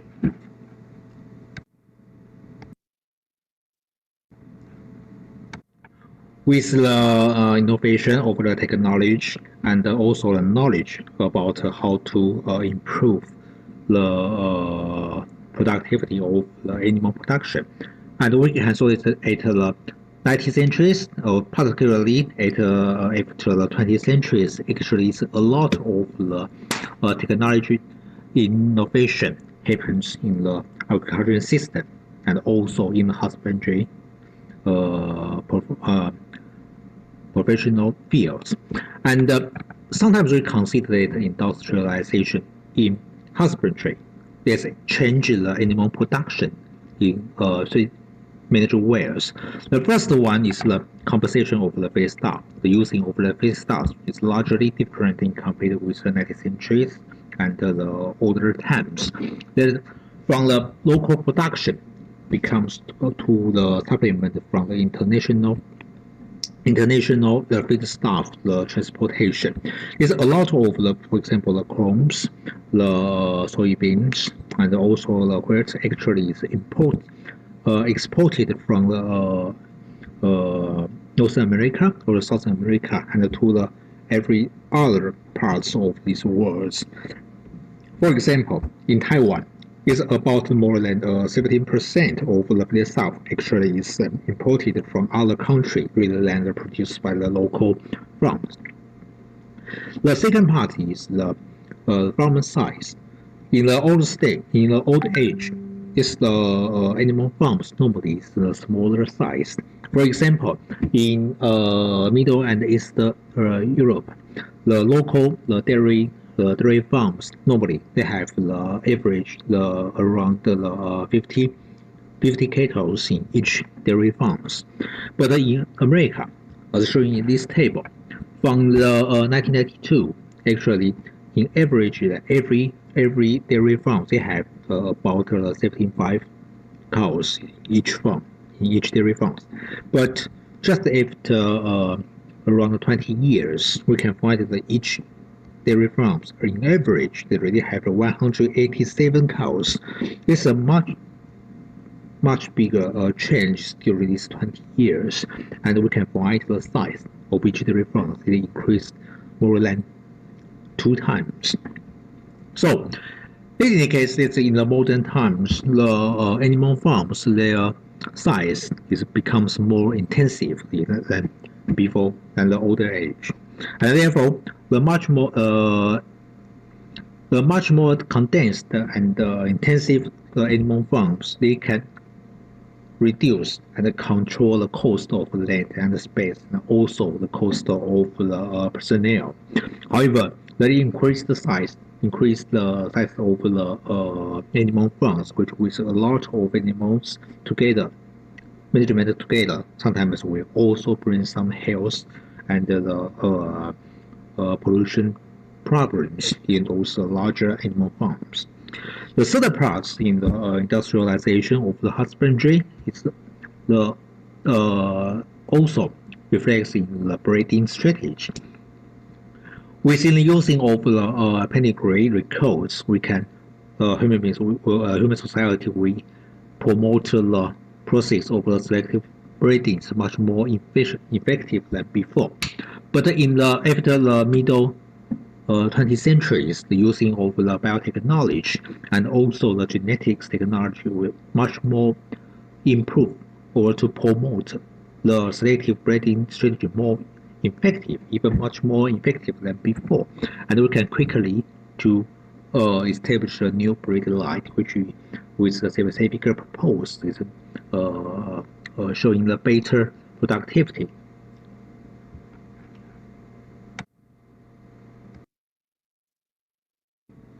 But as I just mentioned, after the 20th centuries, industrialization in the animal production and changing the husbandry, the method and the technology, and also the management, it brings a lot of the benefits, but it also creates some new problems and new challenges. Intensity of the animal farming increased. It also means that also results in that the increased population size and the population impacts, including the water, increase, and the gas released by the animals.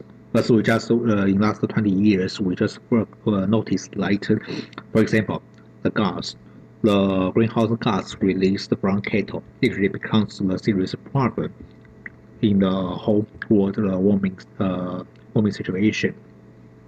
And also, the industrialization, the most significant benefit is to increase the efficiency to produce all the animal production.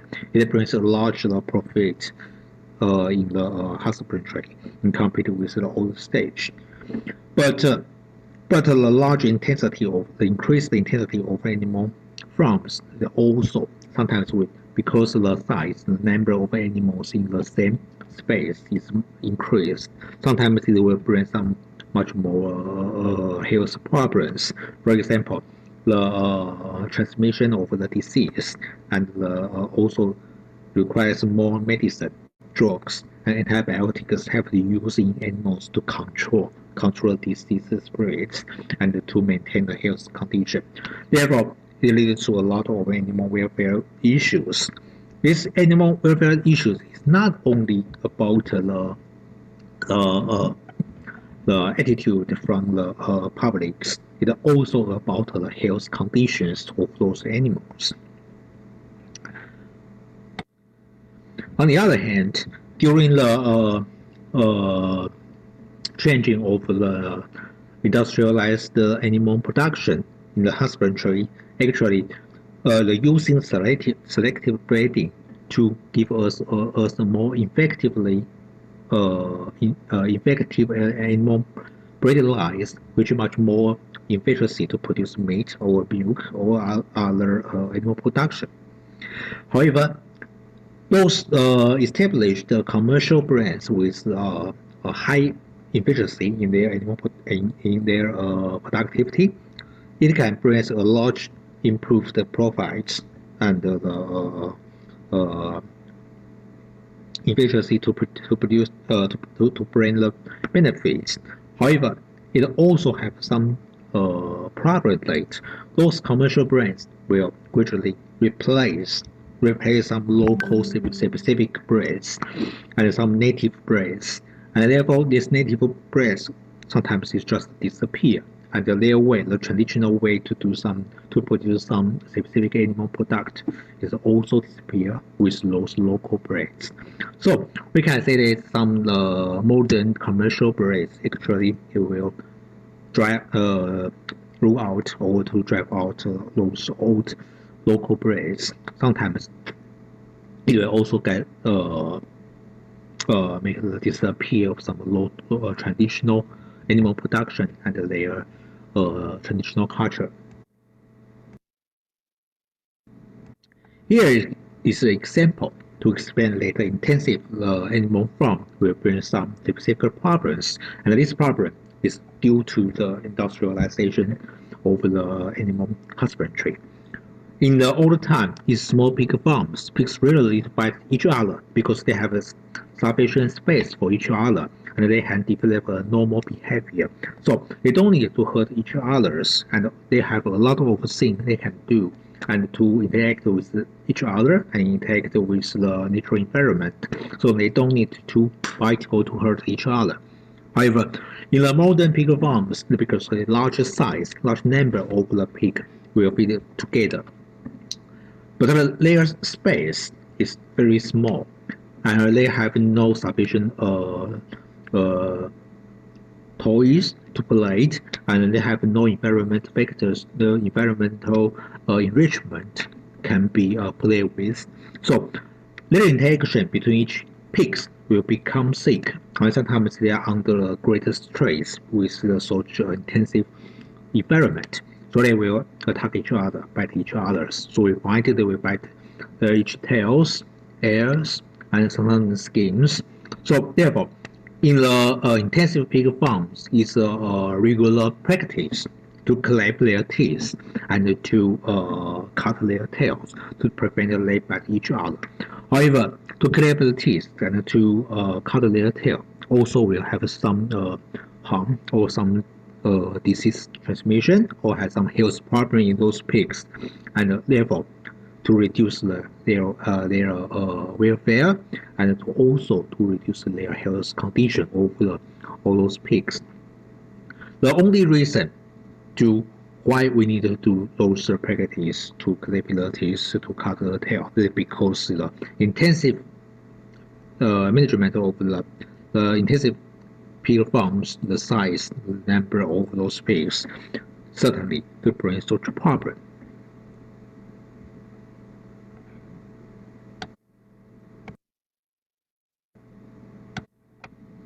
The other side, when we mention that the selective breeding of the specific purpose of the animals, here is a good example that in poultry, in the broilers, from the 1957 years, we can find that the broiler, the average size is after the 2 months grow up, they can give us around 900 gram, close to 1 kilogram body weight. And after the selective breeding, with the improvement of the feed stuff composition, the receipt of feed stuff, we can find that after 20 years, the broiler, their body weight can increase twice to the 1.8 kilogram. And then keep going when the breeding line keep improved with the selective breeding and also with the management of the feed stuff and the environment. Every 20 years, even more, the broiler body weight can increase to more than 4 kilograms. It's about 4 times in compared with the 50 years before. So we can find this in the modern development of the industrial animal farms in poultry. We can find it's a great improvement. This great achievement brings us a much larger animals with much better productivity, and it is also greater profits in both those farmers and both to the public, because at a later time the public costs the sausage and also the ready meats actually already considered as the risk factors for the cancer risk. And also we can find this the current stage in human beings, the disease, and also as for example stroke and the diabetes. All those diseases we can find it actually frequently happens in the modern humans, actually associated with the nutrition. And nutrition is mainly due to the over-consuming of specific.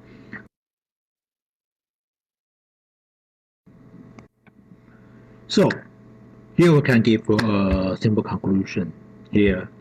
When we reconsider it as the development of the animal production or animal husbandry to the modern stage, we can find currently we have during several thousand years, actually human society or civilization already make a greater achievement to promote and to improve the productivity of the animal husbandry.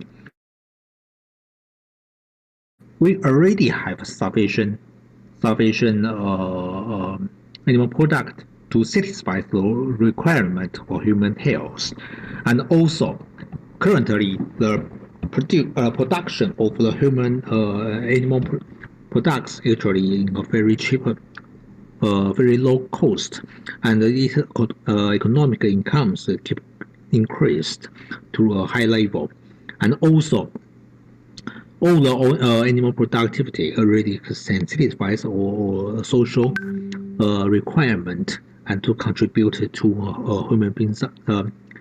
human civilization development.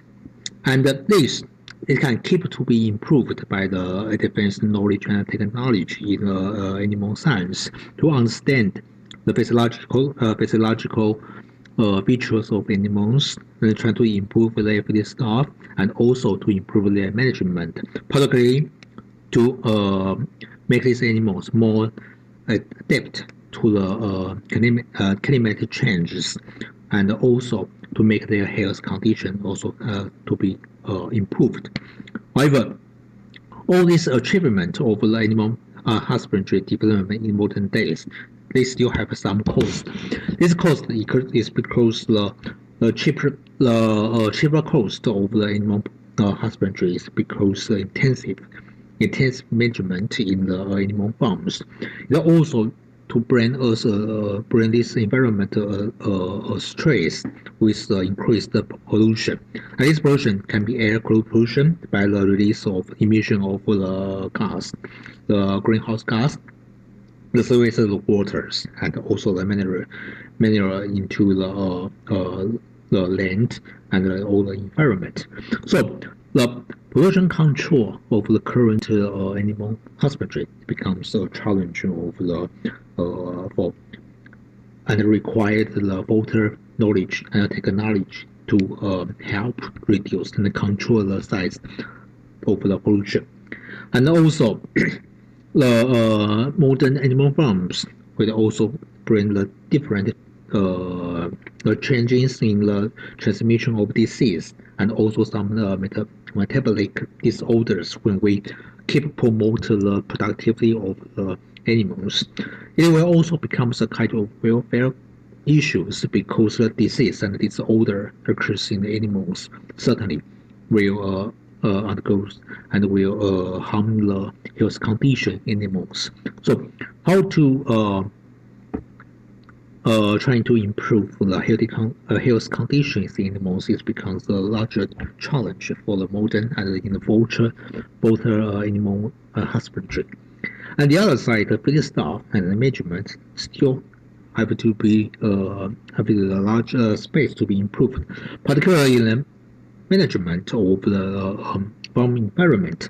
It because the climate change during the recent years mainly becomes much hotter.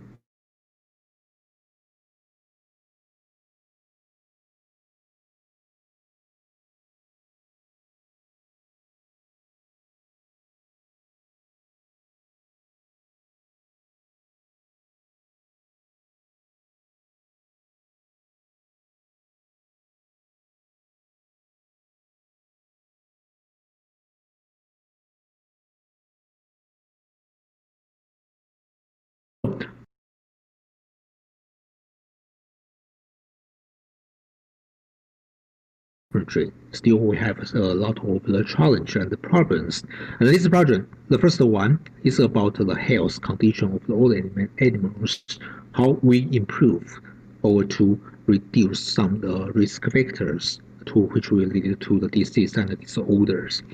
And also, we have to consider like the pollution released from those modern animal farms and to control to reduce their impacts to the environment. As well as finally, we have to consider later optimize the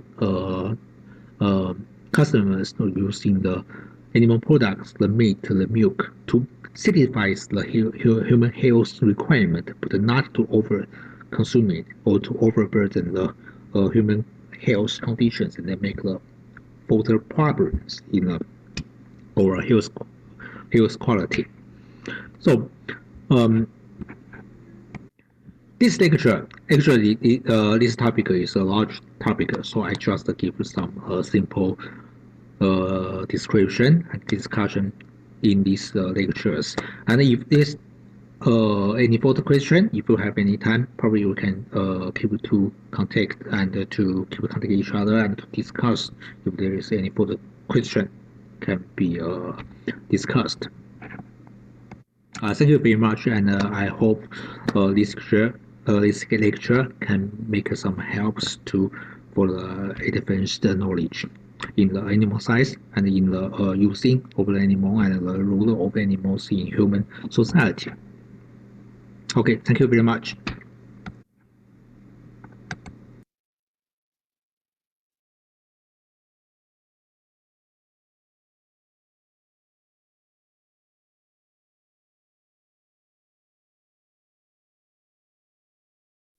Hello. Yeah, please, Faidit. Okay, thank you. Alhamdulillah. Ini the connection is already good. Thank you, Dr. Wang, for the lectures. We still have time for this discussion. Is there anybody want to have ask directly to Dr. Wang? We give an opportunity to 3 participants to ask directly to Dr. Wang.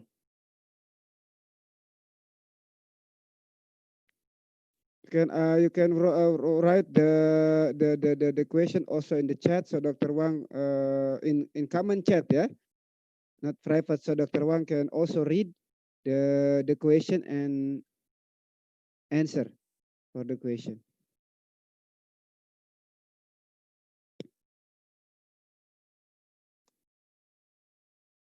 Okay, somebody? Is there anybody? Okay, please, Yolandani. You can ask directly, Yolandani. Dr. Wang, can the participant ask directly to you? Hello, Dr. Wang. Pak Arman, please. Yolandani still, the audio is still mute.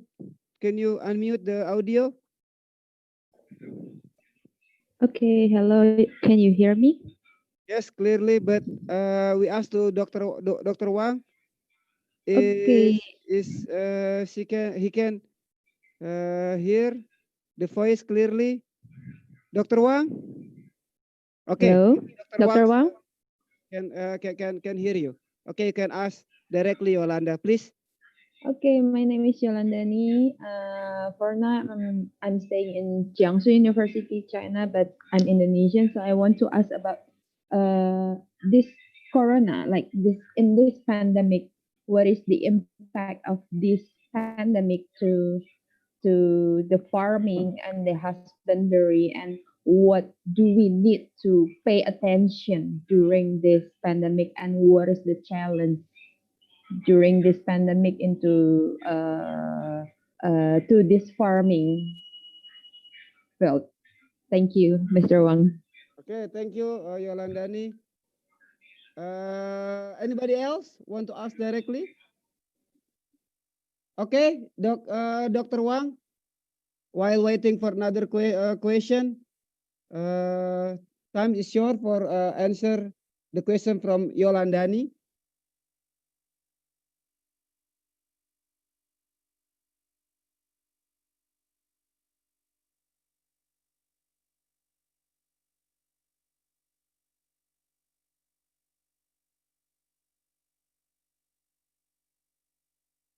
Okay, Yolandani, can you repeat the question, please?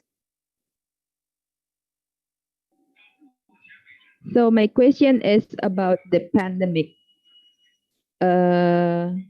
What is the challenge during this pandemic for farming field, and then what is the impact of this pandemic to the husbandry? I mean, to the animal.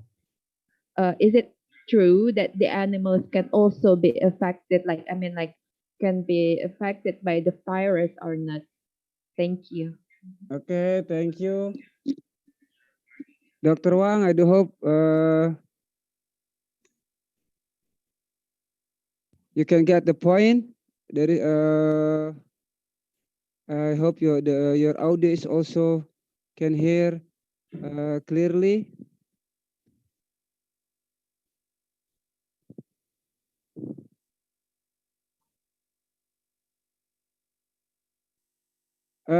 In this during this pandemic, Dr. Wang, is there any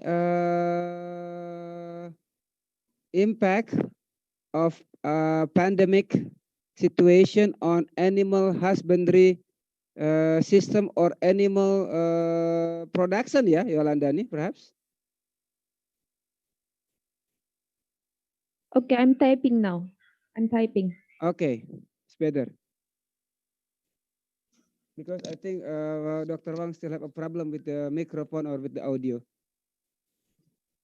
While waiting, Yolandani, perhaps there is another student participant want to ask.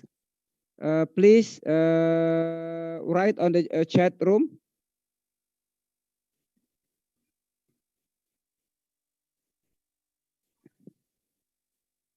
Yolandani, is it correct what Dr. Wang asked to you on the chat room?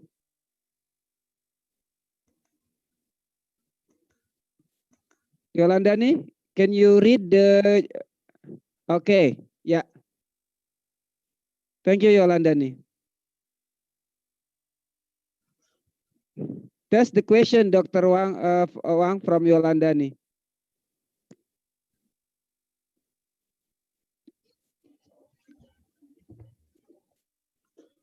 Anyone? Just write on the chat room, yeah. Perhaps one or two another two participants before we end up the session.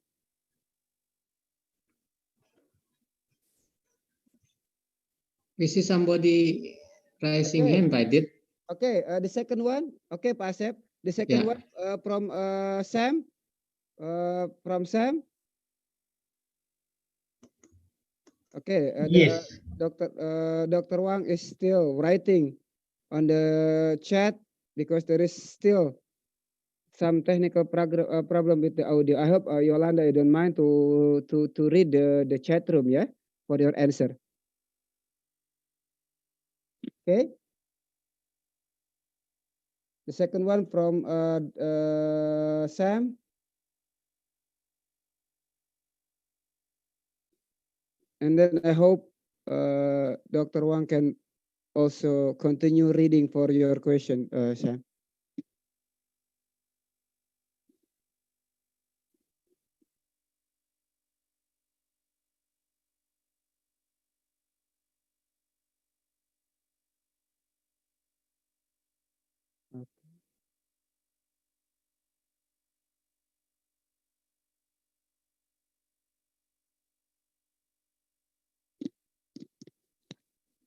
Yolanda, are you got the answer? You can read on the chat room. Yeah. I got it. Okay. I read it. Okay, thank you, Yolanda. Yeah, sure. Thank you. Thank you, Mr. Wang, for the answer. Okay, Sam, is already answered your question from Dr. Wang? Yes, thank you. Okay. Thank you very much. Okay, you're welcome, Sam. One or two question? Last one or two question? Probably. Okay. Let's see how much time left that we have. Yeah, for one for last one question. Probably somebody want to ask. Just write on the chat room. That's okay. The Dr. Wang. At least you still can answer the question by the chat room. Thank you very much. We're still waiting for while waiting for the time we left. So still we have probably for one last question. Please just write on the chat room. Yeah, still have maximum 3 to 4 minutes. So I think for one question is enough.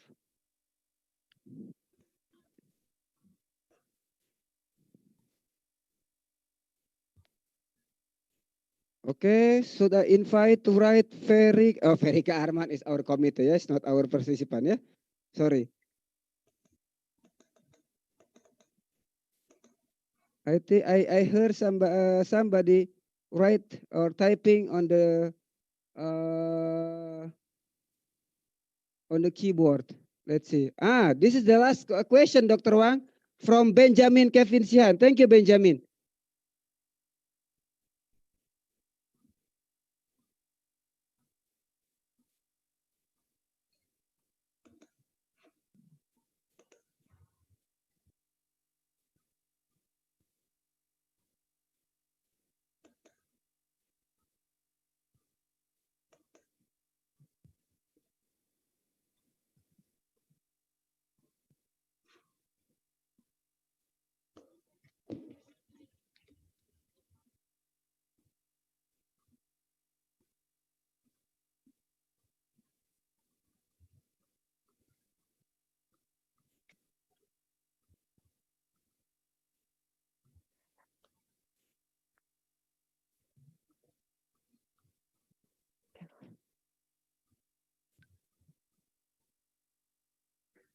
Okay. Benjamin, it's clear, yeah? Is it clear for the answer from Dr. Wang?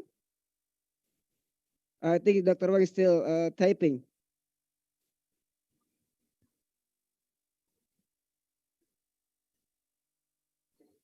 Okay.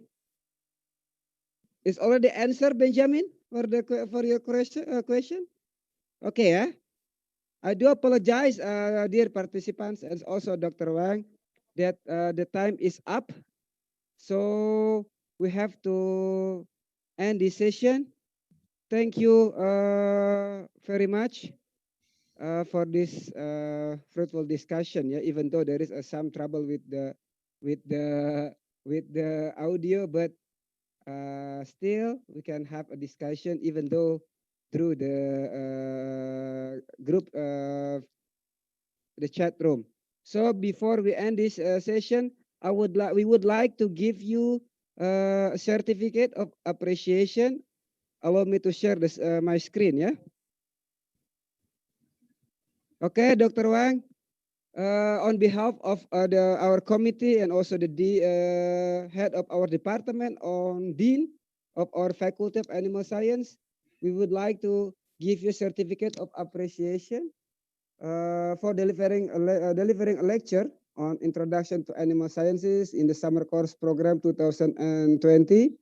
We do hope we can meet again in another events. And again, thank you very much. It's a great honor for us that you want to share information during this event. And we do believe that it will be benefit for our participant. Thank you, Mr. Wang. Thank you very much.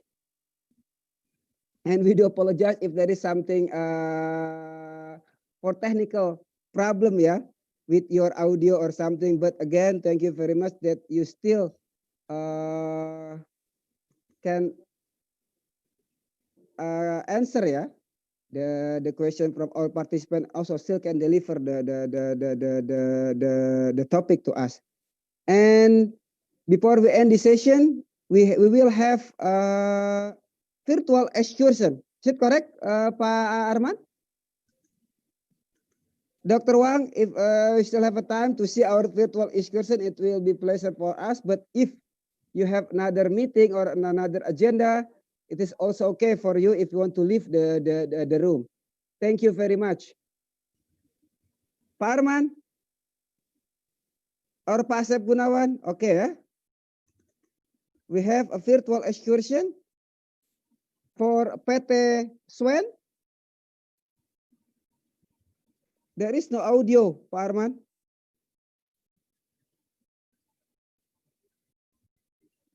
Okay. Is it with video audio, Pak Arman, or only slide? Okay, with audio, yeah. We still no free. Okay, please enjoy.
Okay, thank you, Pak Arman and the team. So for the interesting video from PT Swen, so I think it's very open for student ya to come to visit PT Swen ya, Pak Arman, and then also Pak the committee. So if you are interested to see how does it works or how it's look like, so you just come and visit to PT Swen, but again with several term and condition. Yeah, you can ask on the web. I think there's a website also for PT Swen. Yeah, so anybody that want to come and to visit PT Swen, it's easier to participate to go to PT Swen.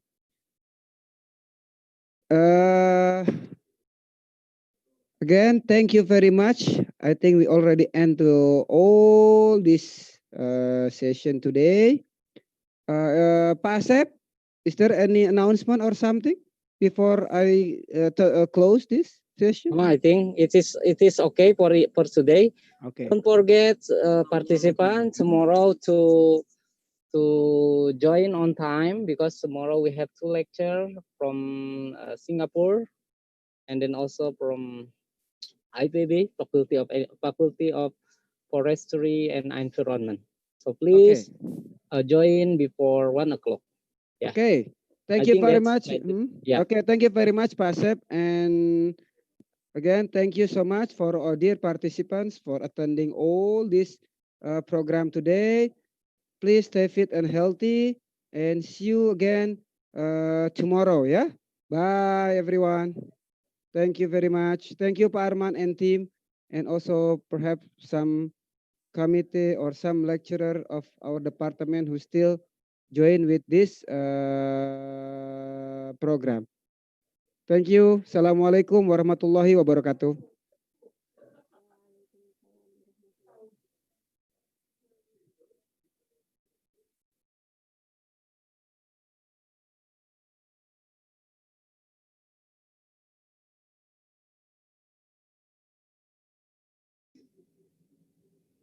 Mas Dimas.